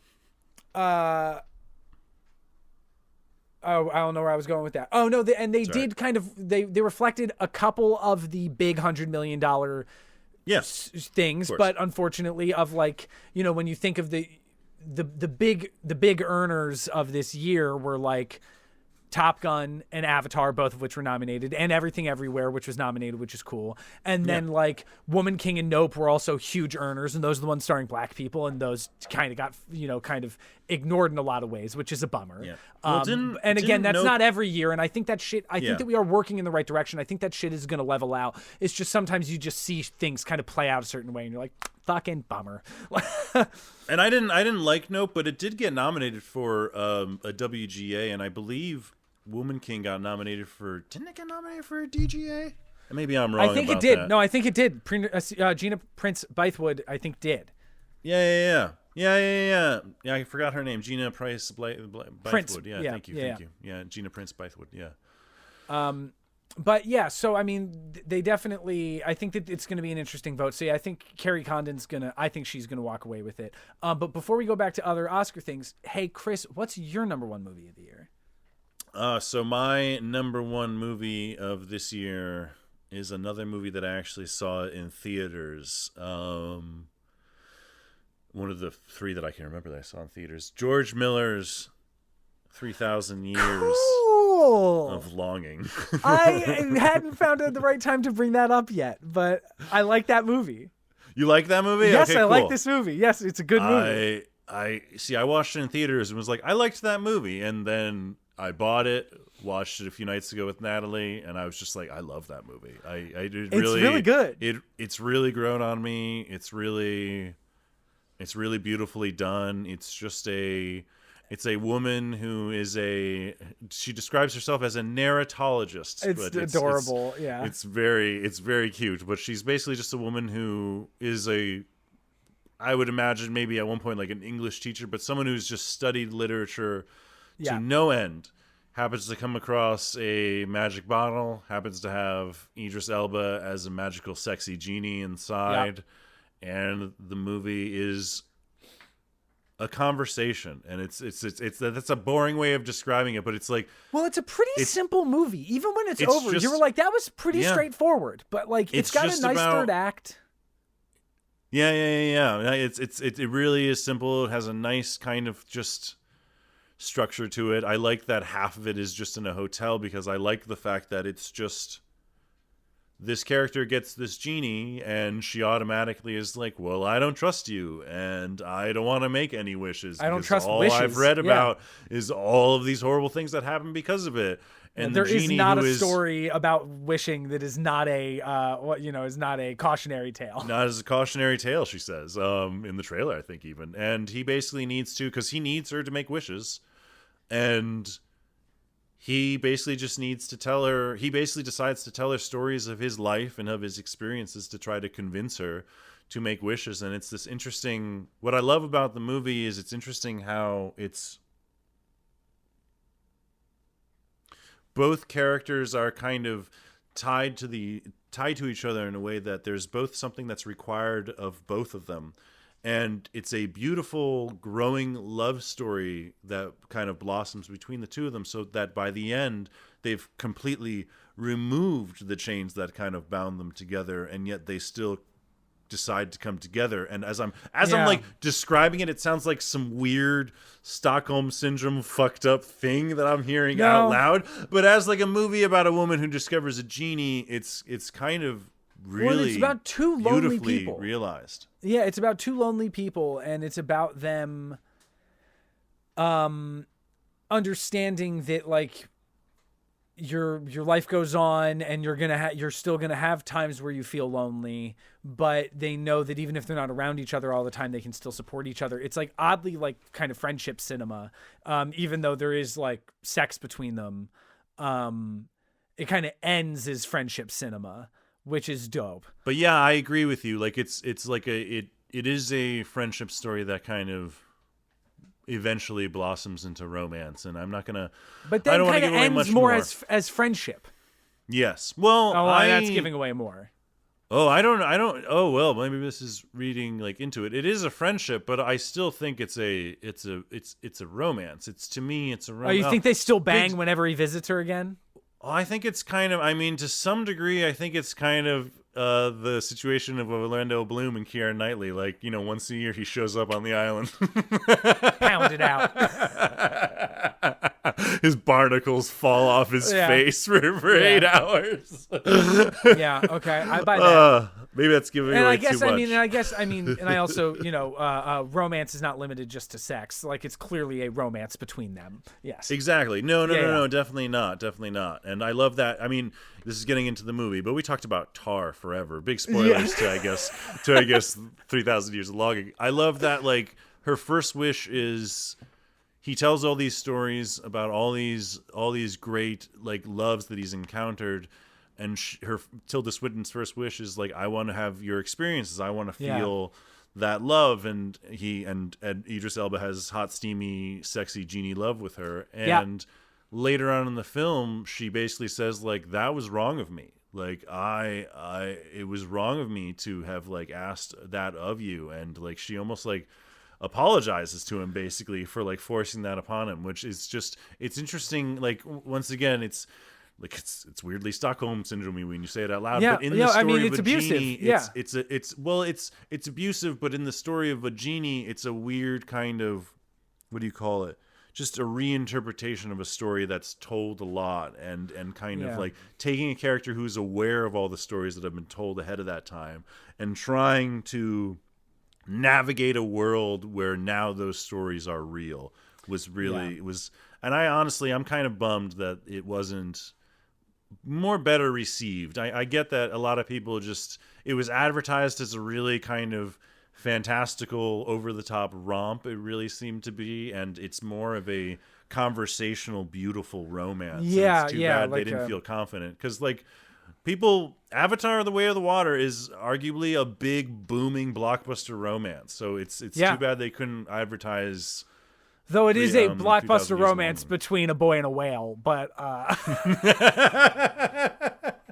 Well, this is a woman and a genie. I mean, hey. oh, absolutely. Hey, no, I mean, Payakon. We fucking stand Payakon. Dude, they fuck. Do they on Navi? They not Navi. What is the planet on Pandora? They fuck everything. They hair fuck everything, and he gets all up in that Tolkuen's guts. And have you seen Way of Water? yes. Oh, I haven't seen it even. What? I haven't even watched. Oh I haven't my even god, watched you don't Way know of Water. Payakon? Oh my gosh, man! How do you not know Payakon? He's Dude, our Way of best Water friend. doesn't. I'll see a Way of Water, but it doesn't need my money. So I'm just. I No, a lot that's of the people only saw way it. to watch that movie. The only way to watch that movie is like IMAX 3D enhanced experience. However, you choose to enhance it. No, I'm gonna watch it. I'm gonna give it the airplane test first. Dude, I'm gonna don't wait until do I'm that. flying. No. That movie is an hour of setup, an hour of a beautiful nature documentary, and then an hour of a great action movie. It's like actually a pretty like good geography, small location, not overblown third act action. No, I'm sure. Like, I'm sure it really will be good. good. I'm not. Yeah, no, I'm not. I'm not avoiding it because I think it's gonna be bad. I'm majorly just avoiding it because. Yeah, everyone says like you gotta spend ridiculous gobs of money to see it in the highest def 3D. I spent version. $20 and I saw it and I loved it. Yeah, well, And, I'll maybe just wait to stream it for $3.99. I guess fine, but dude, the 3D is great in it. It just looks great, and there's this. Man, dude, we stand Payakon. There's this fucking whale, and he's the best. He's the best. Well, it was between two whales. It was between the Brendan Fraser and Way of Water Payakon. and Brendan Fraser. I chose. I picked Payakon. I chose Brendan Fraser. I saw the whale in theaters. Oh man, that's so funny. Yeah, I picked Payakon. I guess I didn't know I was picking Payakon, but I am so glad that's who I got. I knew I was picking Brendan Fraser. I was like, I haven't seen a movie in theaters with like Brendan Fraser since the sequel Mummy movie. I am going to theaters to watch a Brendan Fraser Yeah, movie. absolutely. Yeah, he rules. Okay, so like, well, okay, yeah, I loved 3,000 Years of Longing. I'm so glad that was your favorite movie. That's my favorite movie, yeah, and I guess those are our least favorite and favorite movies of the year, and we kind of touched base on the Oscars, but I don't know, is there any? I guess so. You've seen Everything Everywhere All at Once. Yes, I mean, I guess there are other good movies from last year. Everything Everywhere All at Once is a really good, really fun movie. It's like a little. It gets a little schmaltzier faster than I think it maybe earns, but that's a really minor quibble because I think that the emotion is all really, really honest and really well performed, and I love the concept behind it. I think that I think it's a really good fucking movie. I think the Jamie Lee Curtis nomination is silly. She's just doesn't. Really?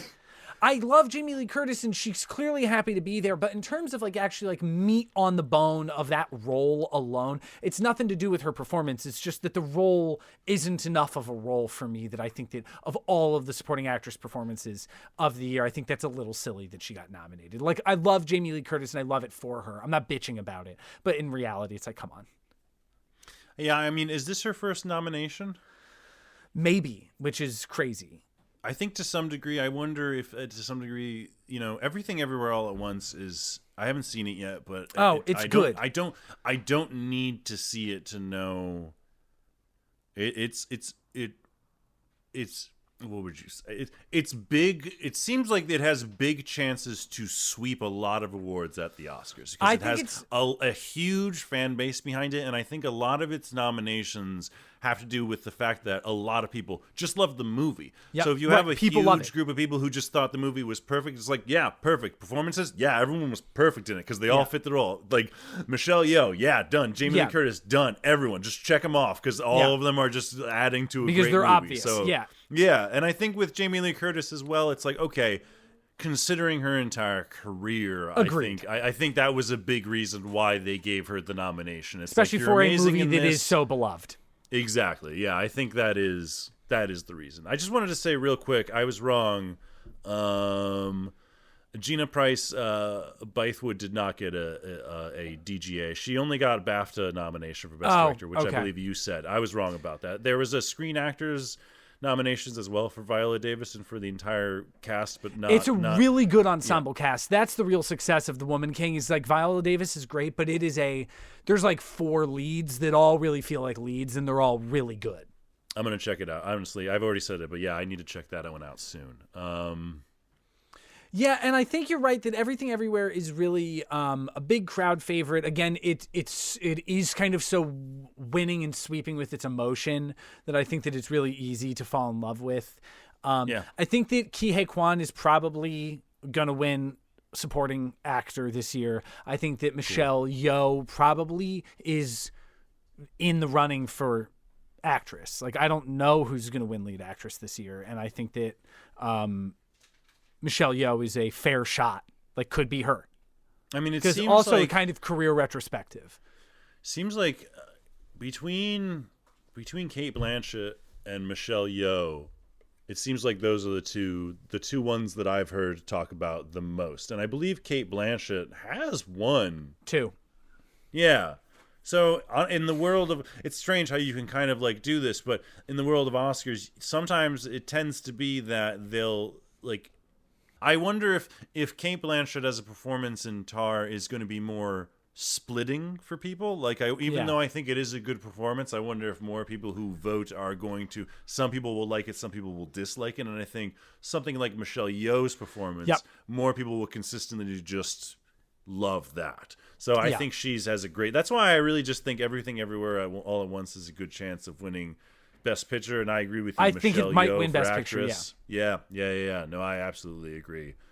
I hope that, and I really think, and she's not going to win, but I think that also the Jamie Lee Curtis getting nominated again. Love her, love it for her. I think it kind of takes away from how good Stephanie Hsu is in the movie. Because I think she did deserve her nomination. She's really good. She was on The Marvelous Mrs. Maisel, which is like a thing that we watched probably sometime last year. We watched through like 4 seasons of that, and she shows up later on that show, and she's really good. And then we got to see her in Everything Everywhere, and I think she's really fucking good in that. The way she delivers the line, "I put everything on a bagel," is like, there's just something to it. I like think about it a lot. Well, I look forward to hearing the context of that line. Oh, right. You still haven't seen it. Right. Still haven't seen it. So I need to see that one. It is good. So I'm saying it is so fun. The next statement that I'm about to say, I'm going to say a little bit without having this full knowledge, because I've only seen Banshees of Inisherin and Tar, but I really hope Todd Field wins for directing right now. Like, I'm going to watch Everything Everywhere All at Once, but man, it's interesting how you can watch a movie like Top Gun Maverick and just see a great put together production. The cinematography is also brilliant. The way it's all cut together makes for an amazing action movie.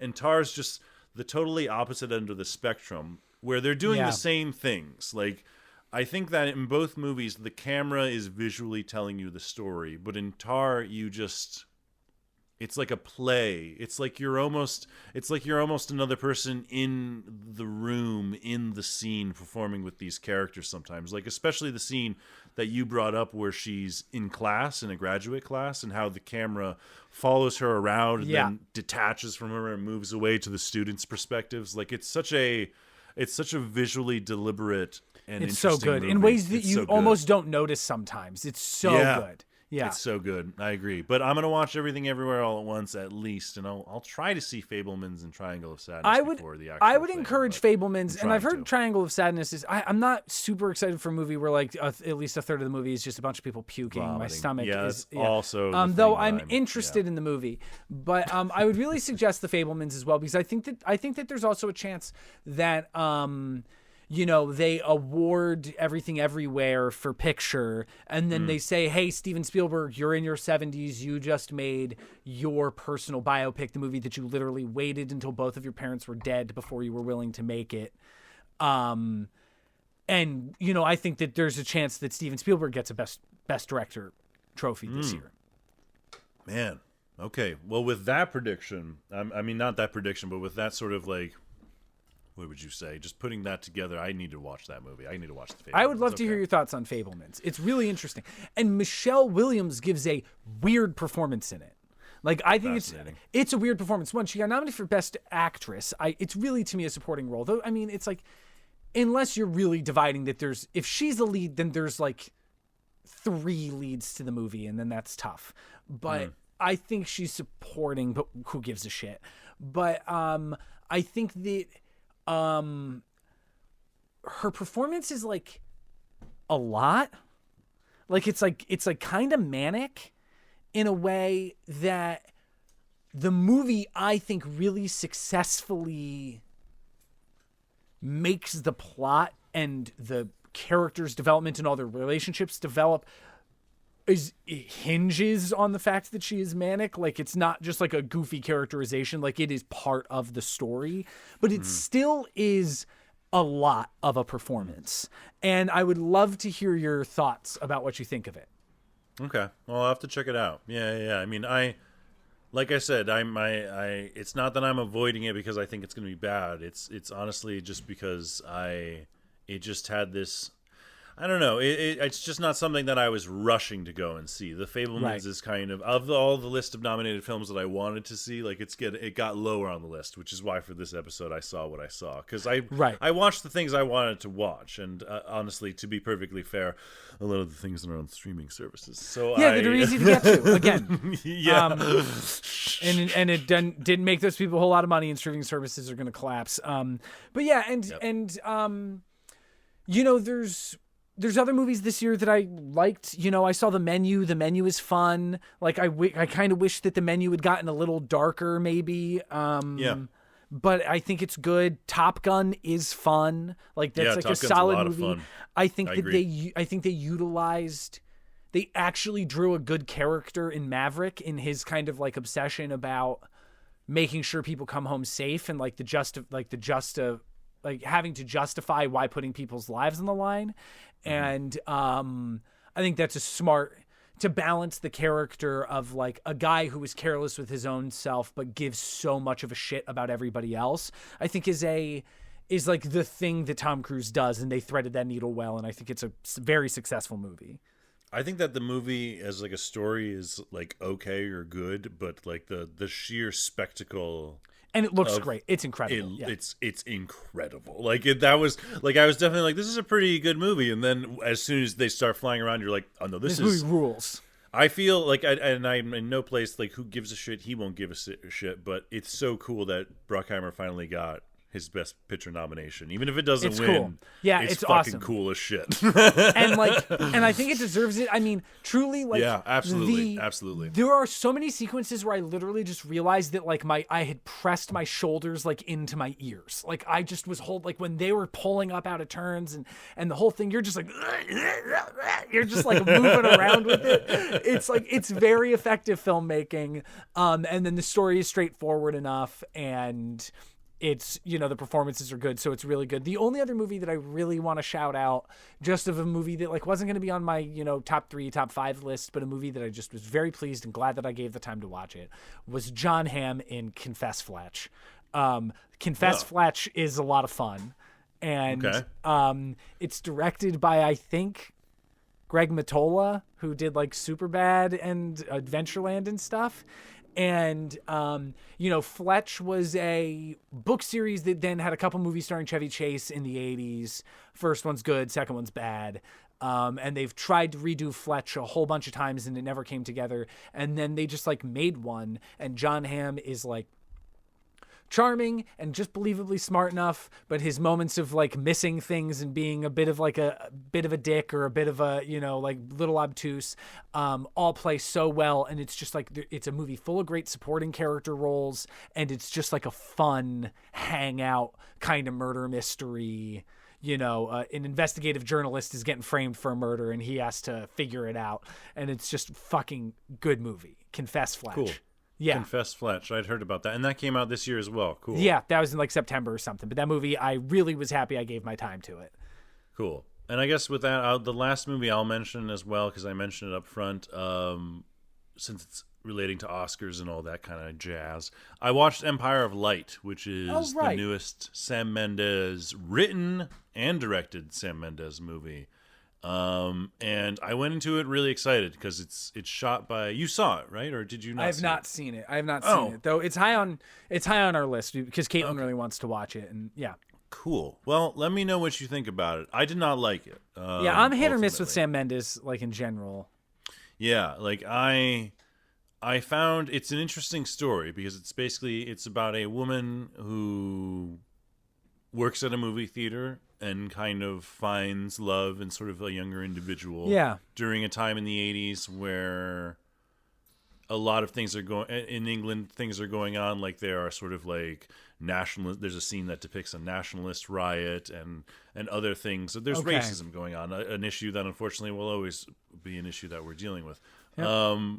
And it's handling a lot of themes that when you describe them out loud, you like. I really wanted to enjoy that movie, but the movie for some reason was just interminable in the way it's sort of like told and in the dialogue. It's a very boring film, and it takes place mostly at a movie theater, and it's weird because, and I don't mean to at all compare myself to Sam Mendes, who's an amazingly talented person. I've like attempted to write scripts that take place at movie theaters, and I found myself I've written scenes similar to this movie where it's like people sweeping popcorn going, what's the craziest thing you found in like a movie theater? And like they go to like the abandoned part of the theater, and it's like, look at the amazing older section of the movie theater, and I'm just like, fuck, this is just like it feels like the type of movie theater movie you want to see, like Cinema Paradiso or Last Action Hero. Inglourious Bastards. Inglourious Bastards. No, absolutely. I mean, Last Action Hero and Inglourious Bastards should definitely be considered the same category. Movie theater cinema, yeah.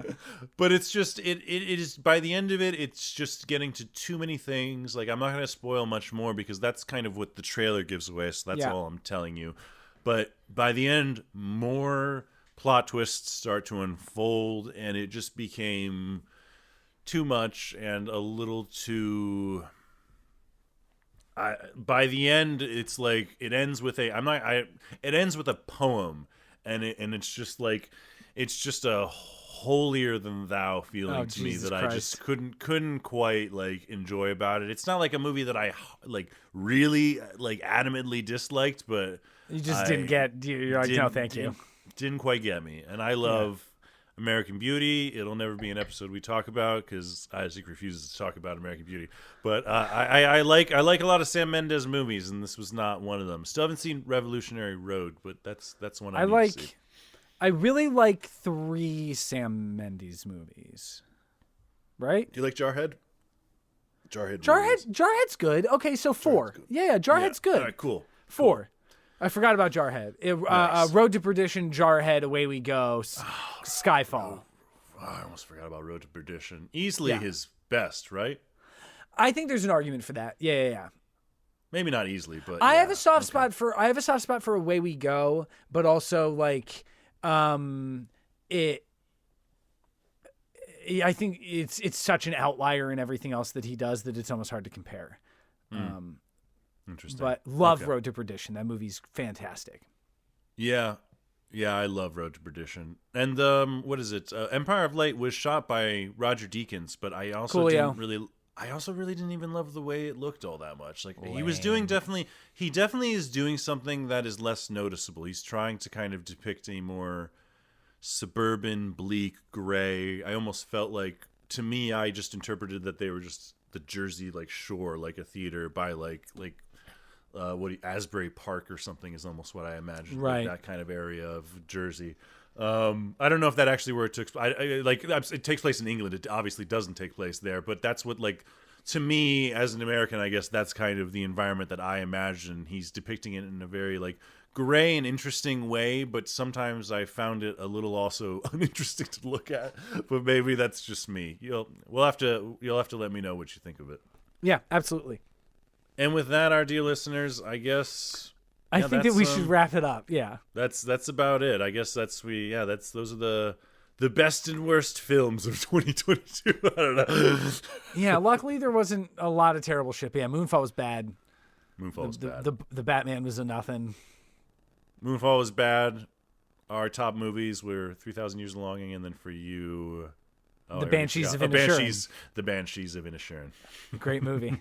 Just like the fickin' Banshees of Inisherin. Just like the double SH sound. What is the phrase that's so great? You're right. It's like you're right, fine, get or something like that. So good. Great movie. Everyone should watch it. Yeah. And thank you. This was great. Thank you so much for listeners. Thank you to Dude Robots for our music and Sean Regan for our artwork and Natalie Goff for our marketing and Audio Boom for our distribution. Yeah. And if anyone wants to continue the conversation, we talked about a lot of movies and shared a lot of opinions. So if anyone disagrees, we still exist in places. Yeah. If you guys want to share your take, pick your take, share your opinion, you can reach us at pickyourtakepod@gmail.com. Or you can just text us. Half of you are probably friends of ours. That's true, actually. Yeah, most of you. Just text. Although I won't list our numbers on the podcast. if you're in that elite category, you can text us. But if you can't, pickyourtakepod@gmail.com. We also have we have a Facebook. We have a Twitter that I'll sometimes be posting on YouTube. We have some clips. If you ever want to, I'll probably end up chopping some of this up and putting it on YouTube, and maybe that'll be a good place to put comments as well if you want to check those out. But yeah, so that's it. Thank you. Yeah, thank you so much for everyone for listening. If you have, I love you, Isaac. This is man. This is still kind of a thing that we're not going to be doing on a weekly basis. We'll just come back to whenever we can. We'll be checking in every once in a while. Yeah, I guess we don't need to. I don't need to state that up front anymore. No, it's fine. We exist when we exist for now. We exist when we exist. I love you, man. Thank you again for this. This is great. Thanks, Isaac. Love you.